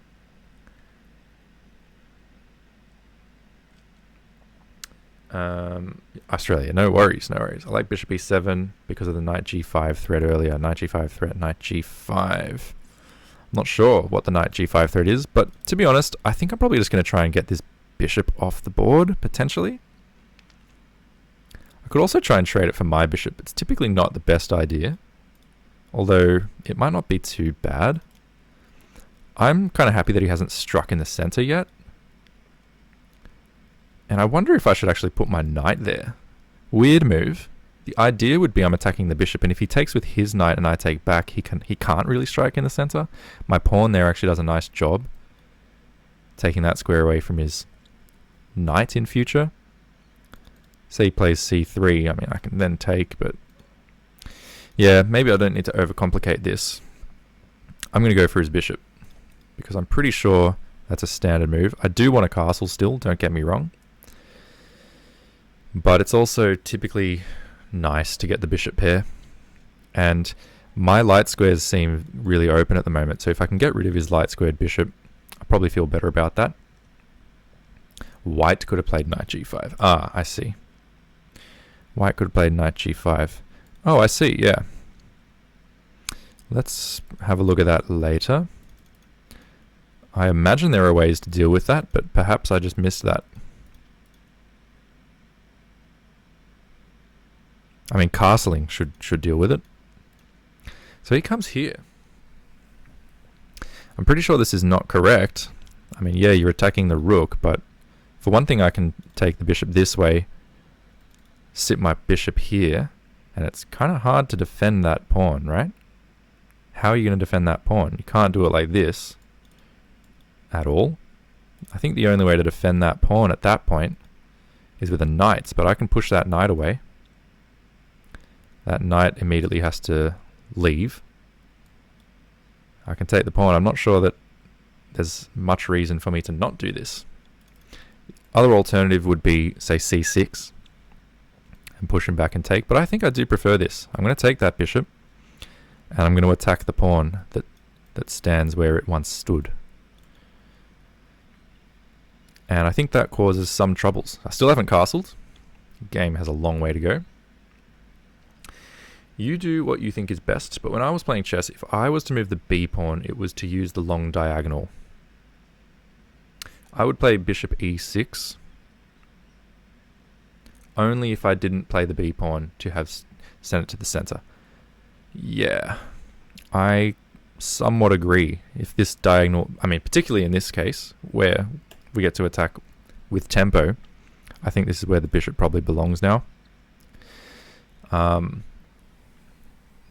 And probably we're doing pretty well so far in this position. So I would imagine this is probably still the best move.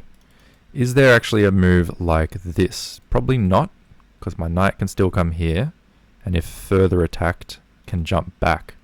In fact, it's good to know that my knight can do that. Anyway, it's a nice maneuver to add further pressure onto the pawn, just to be aware of. But it's also very important for me at this point that I do still need to castle. And in general, after castles, we might see something like king h8, f5, f4, and trying to attack along the king side. But, you know, these are just general observations at this point.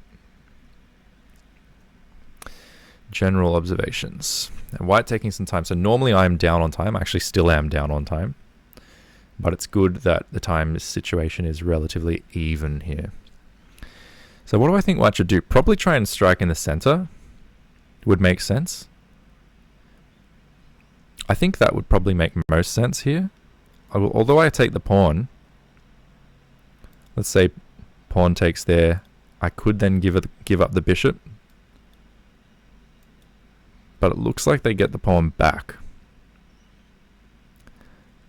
So striking in the center is probably the way to go. I could then play this to attack the knight, and if rook takes, I can take this pawn with a tempo on the bishop. Oh, sorry, on the rook. Of course, I could also simply take the pawn, but that opens up this whole thing and allows stuff like queen e2, attacking this pretty vigorously and not allowing me to castle because of the pressure on the bishop. So I have to think about what I want to do there. That's the move I'm most sort of scared of, and probably the answer is going to be to castle, because after castles takes, leads to I can also take. And then after takes again, we can attack that piece. The pawn is still under attack. It's going to be under attack in the long run. We have maneuvers that we can add more pressure to it. But I think probably I will castle if he strikes in the center. Another alternative might be bishop f6. So that if it takes, I can take back like that. But it still doesn't defend the pawn enough. So I'm going to castle. Put him back on the clock. On d4 I see 3 options. You discussed 2. I would also consider f6. That might have been good, actually. I played it end up to be being quick in the end, but f6 probably would have been good. Just literally defending the pawn, why not? Instead of giving a pawn back. Having given the pawn back now, though, you know, we got to play on. So I'm going to take because I want to open up my bishop, and I've got now two pieces attacking this pawn. So I'm hoping that I can still win this pawn ultimately, but giving this pawn up isn't necessarily the best. I can put the bishop on f6 and then have that nice long diagonal, or I can put it onto d6 and point towards his king. So that's a choice that I'm going to have to make now. Not an easy choice to make. This diagonal can also be closed down in future, whereas I feel this diagonal might be a bit better. The only problem with this one is it blocks my queen, so I'm no longer able to take. Although I would be threatening to take the knight, and after rook captures, queen comes to d6, attacking the rook. The rook's going to have to move away somewhere off here, because I'll just push it away with my pawns, and when it moves away, then I can take this pawn anyway. So I think this is fine. This kind of move doesn't scare me, because I can just take twice. Potentially, you know, if the queen ever comes onto an undefended square, there might be ideas of check and then winning the queen through a discovered attack. But I agree with you, Deathlocks. I probably should have played f6 on the previous move. I was afraid. I was afraid of weakening my king side. I don't think this is terrible though, so I'm going to play relatively, again, with, you know, time on my mind. I want to play relatively quickly. Put this bishop on a slightly better square, where it aims toward the queen, the king. And we'll see. We'll see if we can make something happen here. Putting a rook on the e-file is a nice way to threaten this. Probably a bishop coming out here would make sense too. I can then attack that bishop though. He can't defend like this because the pawn drops. And if his bishop's here, he can drop back like that though. That would be very frustrating because it would just mean my queen has to move again. But my queen could move here with tempo. It seems like the wrong place for my queen to be though. Too early in the game for queen adventures like that. So I don't think I'm playing this so well. And that's, again, as a result of the clock. But that's okay. It's kind of, it is a part of the game. The clock is a part of the game. Got to get used to it at some point. Alright, so what's going to be best move for him here? I do think this move is pretty good. Just to sort of nullify this bishop that I've spent a move putting onto this square. My knight I do have to be careful about. At this point, this move is no longer dangerous. But what's my knight really doing there? It only really went there to attack his bishop. The bishop's not on the board anymore. So, you know, maybe I can consider stuff like this. If he takes, I ruin my pawn structure, so that's not very nice. But possibly I can also consider takes, and after rook takes back, I can come here, attacking the rook. And that might be best once he's moved the bishop though. Once he moves the bishop, that might be even better. So let's say I move the rook. Let's say he moves the bishop to defend. Maybe then I can go with f6. f6 in that position might be good. Let's say he comes here, I take. He takes here. Yeah, I think that might be good. I think just a rook on the e-file makes a lot of sense. Again, there is take, rook takes, and queen d6 attacking the rook. The problem is now that he's got a knight here, the knight also defends this pawn. And if this is going to be an extra pawn for him long into the future, it might end up being an issue for me. So I'm not super happy about that. Not suggesting moves, just option. Yeah, of course. And I appreciate that. My plan would be to get the queen out, get my rooks on the center files. Not saying it's good, just what I would consider, yeah. And certainly something I'm also considering. I don't have to do it with the trade, but doing it with the trade comes with a bit of tempo against the rook. And then I can bring another rook here, so probably it's not a bad way to play. Just wondering if there's anything more here for me. Is there something more? Put a rook on the center file immediately is another option that we've already somewhat considered.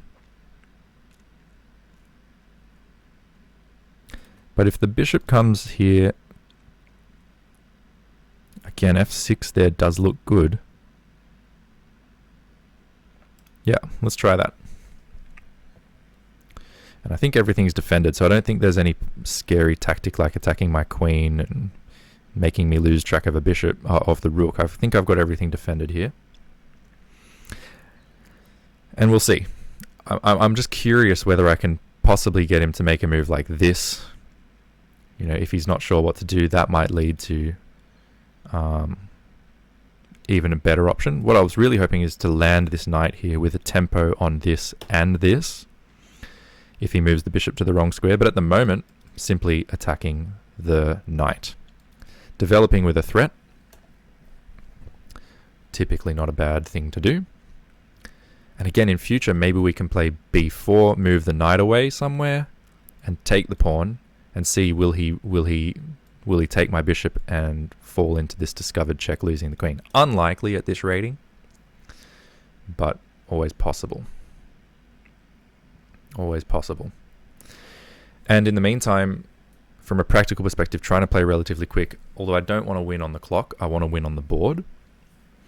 The clock nevertheless certainly obviously plays a role, and it's played a role so far for me because I've played moves that I'm sure I could have played better had I spent more time thinking, and I'm sure that's going to be the case for my opponent. But, you know, it is a reality of the game. Now, this bishop might be nice here to pin the knight to the rook, but in that case, I might encourage him to put his bishop where I want it. But at the moment, what's he going to do with this knight? Let's say he just comes back. I don't think that would be excellent for him. We could trade rooks if he takes with the queen. Oh, look at this. He's opening up his king. Strikes me as a dangerous idea, you know, for him. Strikes me as dangerous. Now, there is this check for what that's worth. Probably the king would want to come here.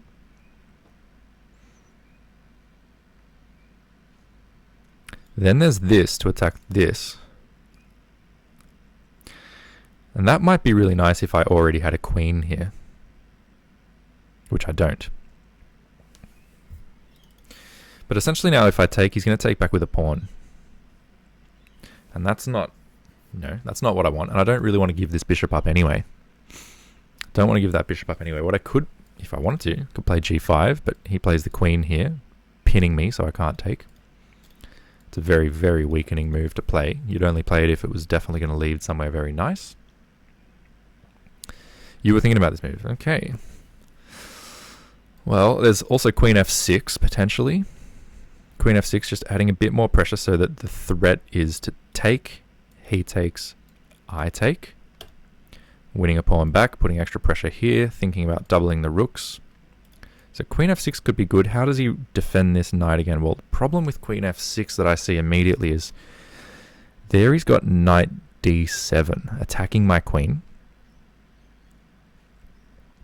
I guess my queen can move out the way. I can even give a check first. And after he takes, I can play this check. And after that, he can attack my queen.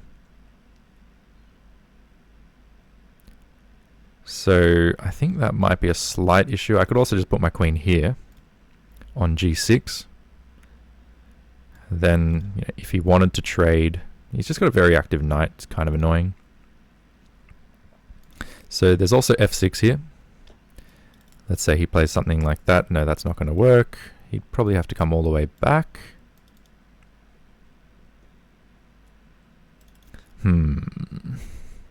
He's putting a bit of pressure on me, that's for sure. He's putting pressure on me. My clock is approaching his clock as well. I could bring my knight in, as mentioned earlier. It's not sure I love that. And again, this idea of queen h4, how's that one go? Queen h4. That could be alright. He can bring the queen in straight away. But no, he can't because we take. He would have to take with the pawn to avoid losing the rook. If he takes with the pawn, then this knight can come in. Again, he can't actually take anymore because he loses the rook. So I think queen h4 is fine for the moment if there's a good follow-up. And there might be, because I think his next move he'd probably want to move the bishop. I think that's what he would want to do. And at that point, we've got moves. I think even this one, in that case, would make sense.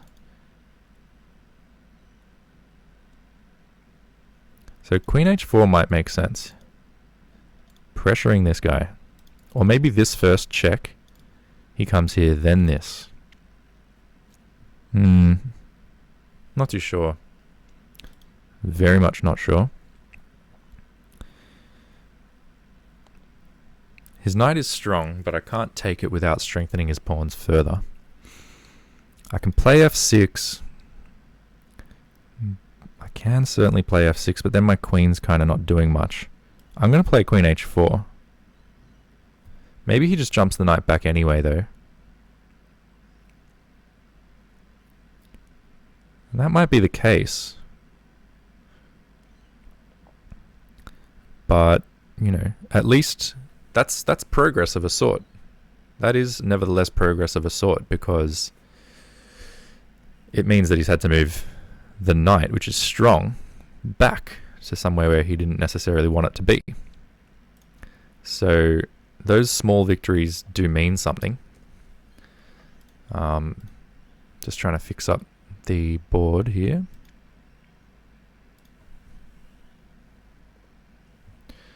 That's probably a bit better. How have I learnt so much in just 2 hours? Well, I'm really glad to hear. I hope you do learn. I hope I learn too. I think, you know, again, incremental improvements, just like this move. If queen h4 forces the knight back, and I don't know if it's a good move, but if it does, in and of itself, that should be a small victory. A small victory, because this knight was previously right up in my grill. It's not there anymore. Now, I do have to move my queen, to be fair, but it's a small victory. And other small victories include taking your time, deeply analyzing a position. You know, that's also a small victory. And over time, the small victories hopefully will add up to something. Now, this rook, I can almost take twice, except that his knight is great. But I can take firstly with a check. If he takes with the queen, I could take again and draw this knight all the way back.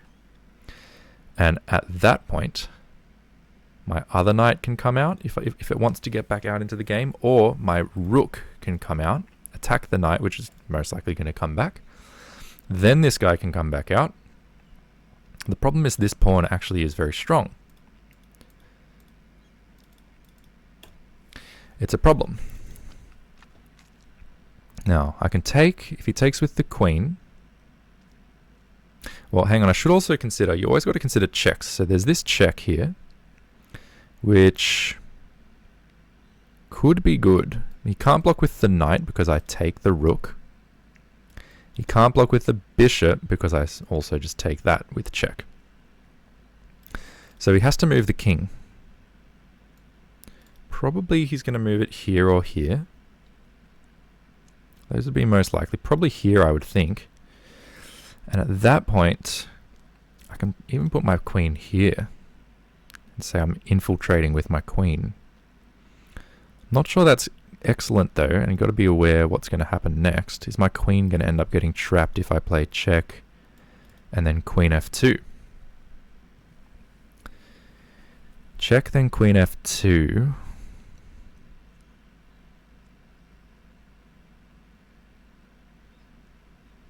If he ever trades rooks, I'm happy because this rook gets active. So that should be fine. Check and queen f2. This pawn is pinned. So if I could just get rid of this pawn, my bishop would be doing a nice job. Getting rid of this pawn in general would be very, very nice. So again, maybe this maneuver that I mentioned long ago could come in handy.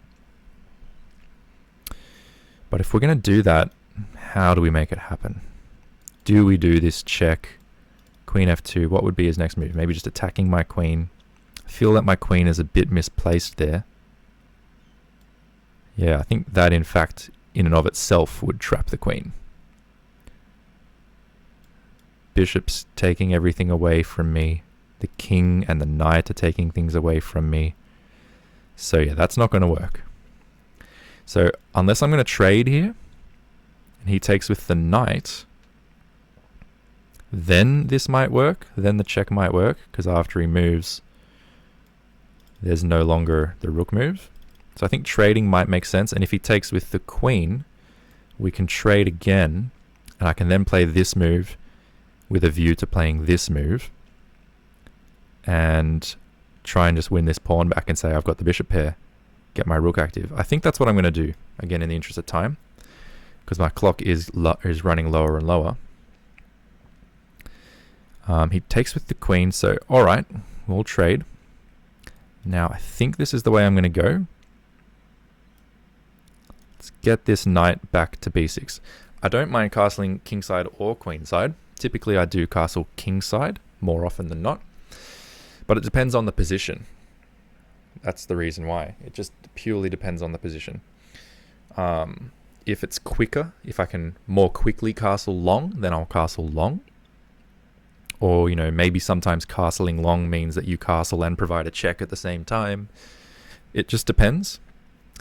It might also be caught up with the strategy for the game. So if they've castled short, but they've done something like this, like if I hadn't castled yet, and if I hadn't pushed these pawns, maybe I would castle long and try and do a pawn storm towards his king.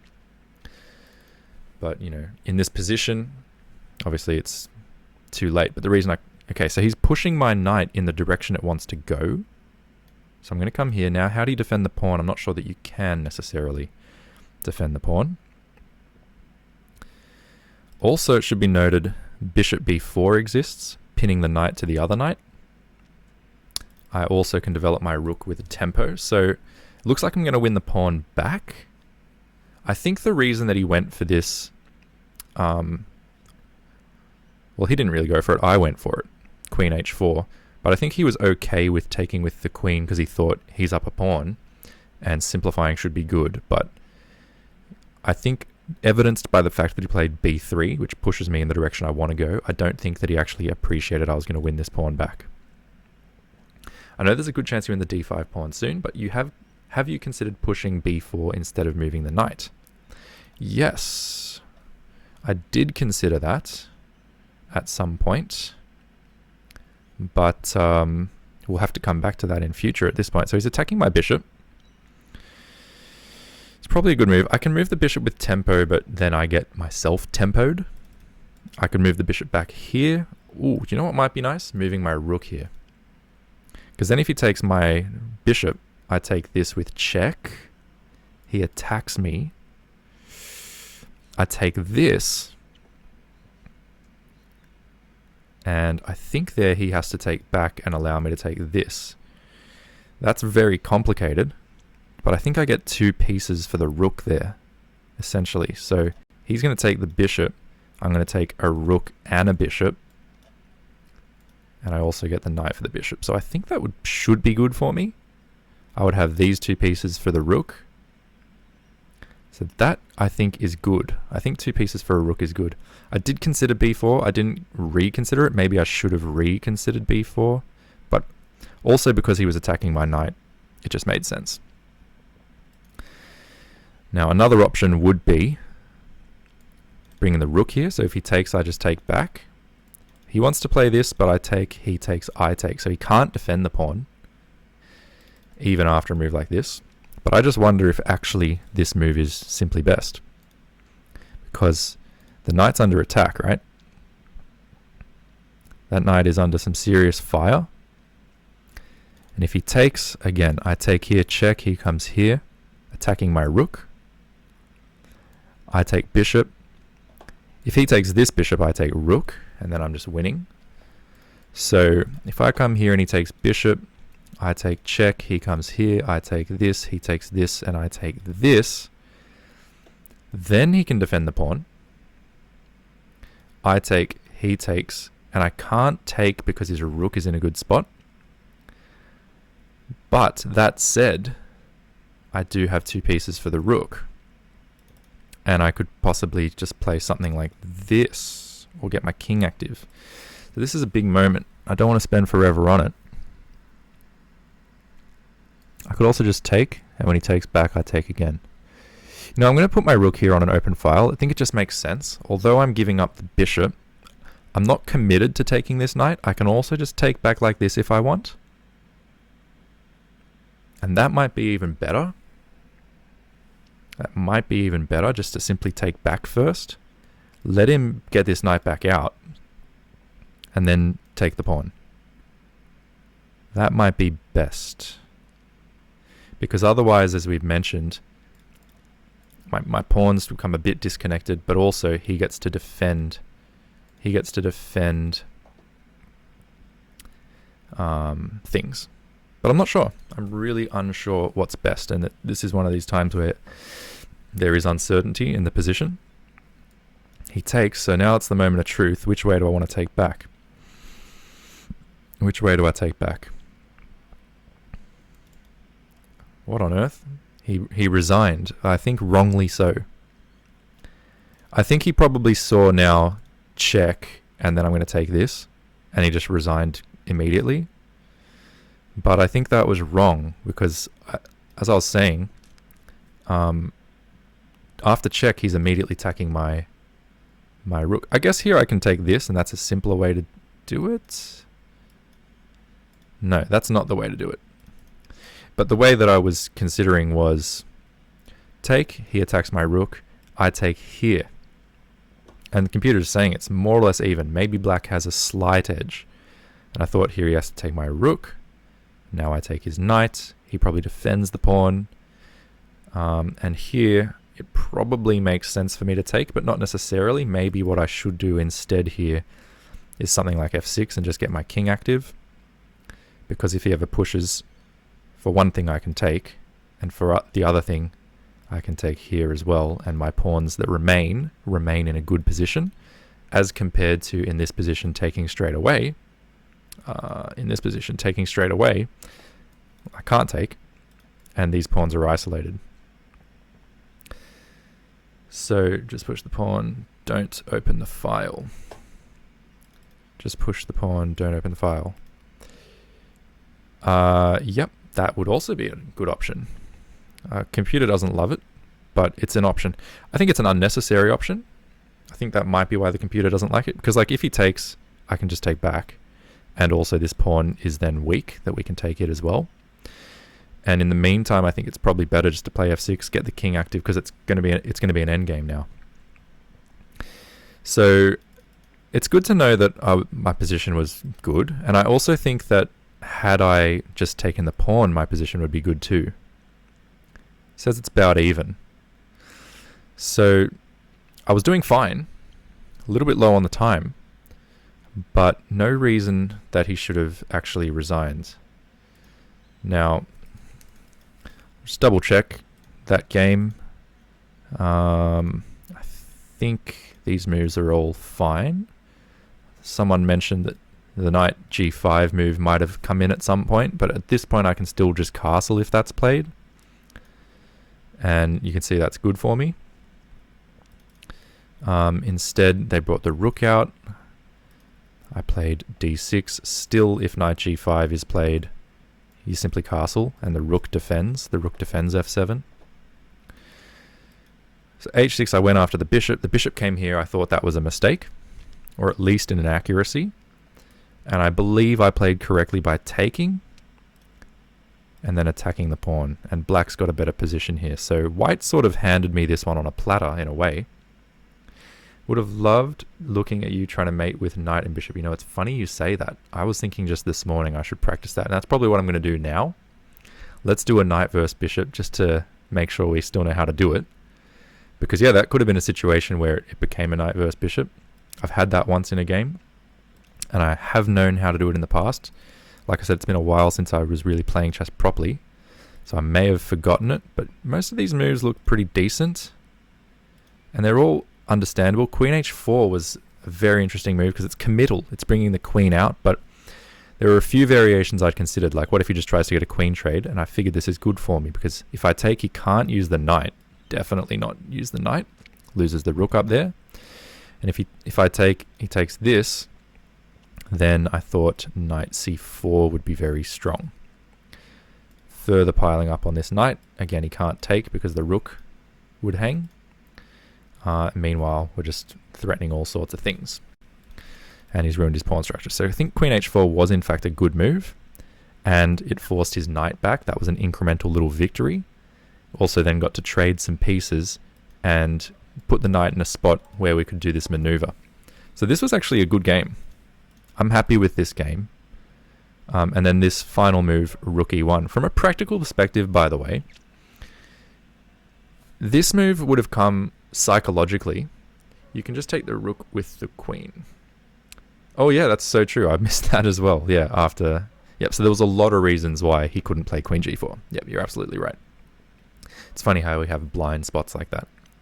But this move from a psychological perspective, I think was good, putting the rook here. And I know psychology doesn't count for much. I don't think it counts for much in chess. But from his perspective, he's put the knight here thinking, you know, he's going to win the bishop. I don't think he expected this move in response. If anything, he might have expected the rook to come here, or he might have expected the bishop to drop back. But coming here, and then he sees, oh, if I take, I'm going to get checked. It gives him that feeling that he's missed something, and that, oh damn, I've missed something. I've gone wrong somehow. I didn't realize that was part of the position. Anyway, after he did take, he just resigned, because obviously then he saw this check, but he didn't need to resign, as we've already gone over it, because this was still very much a live position, and it would have been an interesting one to play. That's how I would have continued. Computer says it's even. Anyway, I'll take it. In the meantime, I'm going to go over to Lichess now. Lichess.org, knight, bishop, mate. And we can do a practice run. So if anyone doesn't know how to do the knight and bishop mate, hopefully I'm going to show you how it's done here. Let me just make sure the board is showing up well. And then we'll call it a day after this. Just give me one moment, actually. 1 second. It's a little bit better. It's not great. Okay, that'll do. So we've got a knight and a bishop, and we need to checkmate the black king. So does anyone actually know how to do this? That's what I first want to know, because I have certainly known how to do it, and there's various ways to do it. But I'll show you the way that I do it. And it starts with trying to activate your king and all your pieces. So let's just move the king into the center. And then we're going to bring the pieces to follow. And ultimately, what we want to do is push this king into a corner with a light square. So either this corner or this corner. That's the first basic goal. Okay. So we can go here, check, but then the king comes here. So I think I'm just going to take the opposition, see which way the king goes. He goes there. Now we can come here, and hopefully we're going to start pushing him back this way, because again, I'm trying to aim for this corner over here. Now, I'm probably going to improve the position of the bishop, I think, so that the king can't come here.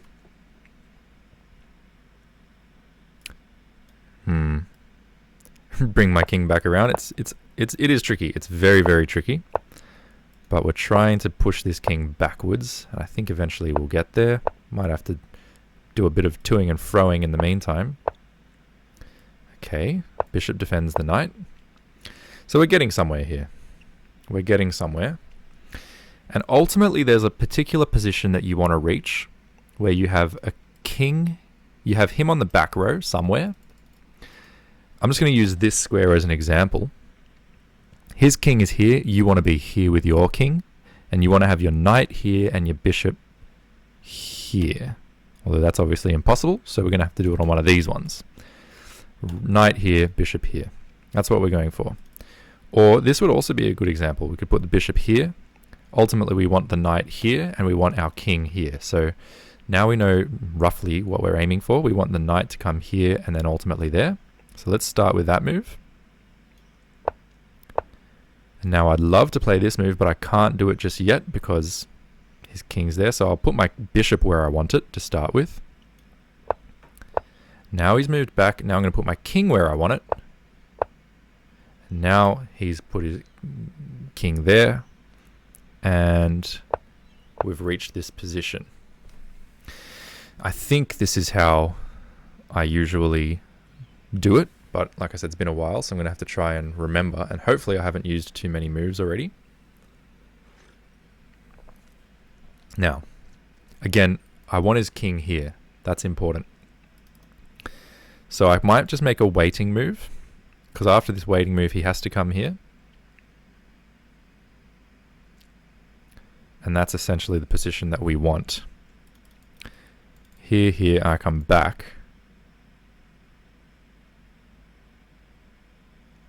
Should be fine. I could also just come here, which is equally a waiting move. Let's come here. Okay, he comes there. So the idea now is essentially that you want to do this W type movement with the knight. I can't remember exactly how it goes, but it's something like this. This W is part of the key, you know, so this starting sort of position is part of the key, and this W is part of the key. And hopefully it'll make sense as we go. So I think in this position, we want to prevent him from coming back here. So we're going to put the bishop here. He then moves. Now we're going to start the W, I believe. And then when he moves, we don't continue the W straight away. Clearly, he would take the knight and it would be a draw. Instead, we move our king across, I believe. Now it looks like he's going to start moving away from us. And this is where it gets kind of tricky. I think we continue the W move here. I think that's what we do. Continue the W, and it looks like he's just going to use the light squares to escape. But here is where you use this technique of you bring the bishop back and prevent him from escaping. And you see the way that the bishop and the knight actually combine to take away all of these squares from him. In response to this, he's going to try and stay active. But we're going to say, no, you're not allowed. We're going to play something like this. And again, all of these squares are actually taken away from him, which forces him to keep moving towards this fatal square that we're trying to get to. So our knight has moved.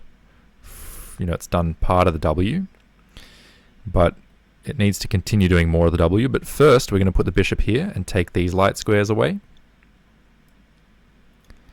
And what you'll find is now we're in this position, and this position has repeated itself now with the kings in opposition to each other, with the knight in between and the bishop behind. So this position is now repeating itself, and we're basically going to repeat the pattern. So he does this, he's trying to escape this way. We're not going to allow that. We're just going to play a waiting move. He has to come back, and now this square that he would like to use again, we're going to do the same thing we did before. We're going to take that square away from him. He's going to be forced this way. Now, I believe we're going to continue this W movement of the knight. So let's try that. And this time he's come back to us. So when they come back to you, what you want to do, I think, is provide the check now and basically finish off this W movement that we've been doing. So we can provide this check. King can't do a lot, just can only really come back. Now we can come back with our king, again, somewhat where we want it to be. He's moving closer and closer to this square. And what we can do now is look for the mate. It's actually mate in 6 already. I don't see it yet, but basically we're going to want to eventually deliver a mate with the bishop and everything. So he's wanting to probably get to this square. I say we take that square away from him, because ultimately if we want the bishop to give a mate, the king's going to have to get off its current square anyway, right? So let's come here. He can't use this square anymore. Okay, now he's on the square where we want him. And he can really only move here and here. Those are the only squares he can come to. So if we do a move like this, he can come here only. And then let's say we move the knight somewhere, for instance here. In that case, he can only move here. And in that case, check is almost mate, except that he comes back here again. But in that case, we can go check, but then he comes here. So at some point, we have to basically try and keep him from getting there. And there's another concept here is the waiting move. And we do the waiting move with the bishop oftentimes. So let's say we move the knight away, and he comes here. Then we can come here with the bishop, just to make him, not be able to move. He has to come back here. Then we can come here, which is not stalemate. No, it would be stalemate, so we have to be careful not to stalemate. There is a way the knight goes. Is it here maybe? If we put the knight here, he has to move there. Then we can come here with the bishop. He has to move back. Then we can come here with the knight. He has to move here again. And then we can make a waiting move with the bishop. And then he has to move back. And then I think we can mate him. So I think that looks good. So we can come here. And we can now play something like this with the bishop, just to force him back. So we're just waiting for him here.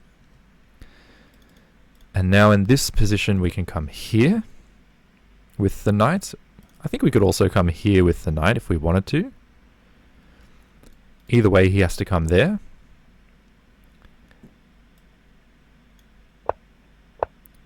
And now we wait with the bishop, so he can't take this square. He's going to have to come back.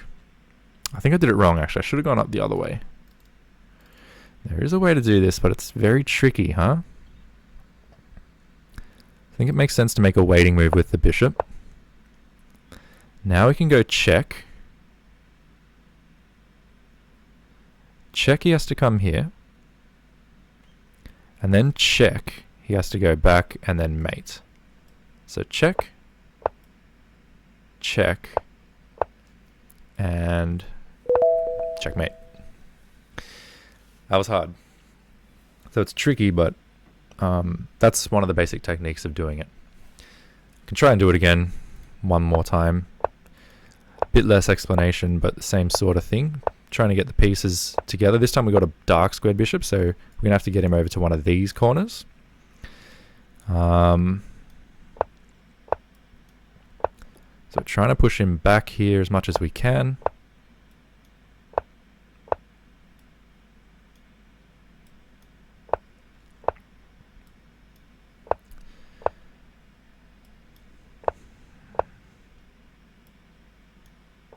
Got to be careful not to stalemate at any point in time as well. Alright, so we might have it on the side of the board this time, in the sense that the king's going to be here and the knight's going to be there. That's what we're looking for, and it's going to be sort of a horizontal kind of a orientation this time. How do we get our knight here? Well, we're going to have to go like 1, 2, 3, 3, 4 moves. That's just the reality, so let's do that. 1, 2, 3, and 4. And then now we have the position that we want. Now we make a waiting move, and we take the flight square away from him, pushing him this way, and now we start the W. The W is going to look like this time. He comes here, we move the king around, we continue the W, and now we bring the bishop down here, making sure he can't escape. Okay. Now that he can't escape, we want to probably wait with the bishop one more time. And then now the knight's doing this good work. We can bring the bishop back onto this diagonal. Now we can bring the king in closer. And we have this position that we can repeat. Again, we wait. Now we can take this flight square away from him. And when he moves, we continue the W. But he's come back this way, so now we can continue our W move. Bring our king closer. And we know the king has to get off this diagonal. And now we also know that we can just put the bishop here, holding this square. He can always come back to this square, so we're not going to stalemate him. But we're ultimately going to want the knight to come to a different square. Let's start here. He can still come there, that's not a problem. And now probably we want to come, say, here. And now if we come here, it would be a stalemate because he's got nowhere to go. So we can't do that yet, but we can make a waiting move with the bishop. Now that he's moved, we can provide this check. And when he comes here, we can provide this check. He still can't escape because the bishop does well holding that square. And now that he's here and our knight controls that square, we can provide the final move, checkmate. And that is that. Which brings the stream to an end. So, good stream. Got a win against Nora, the 2200 computer. We got a win, although maybe it wasn't deserved. We were playing perfectly well. It's just that the guy shouldn't have resigned so easily in a 15-10 game. And then we confirmed that we still remember how to do the checkmate with the bishop and knight. We did it twice. And thank you so much. It's nice to have you all here. Deathlocks, really nice to have your ideas. King Charles Cav, thank you for coming through. Fomented Skull, as always, thank you as well. Pokecarp, really nice to have you along as well. I'll be back again in a couple of days' time, Saturday morning, so essentially 48 hours from now, or 45 hours from now, let's say. And hopefully I'll see some of you there, and we'll just keep on trying to improve. So I really hope you found it helpful. Good to see, Fomented Skull, that you found it useful. And thanks very much once again. Have a good day.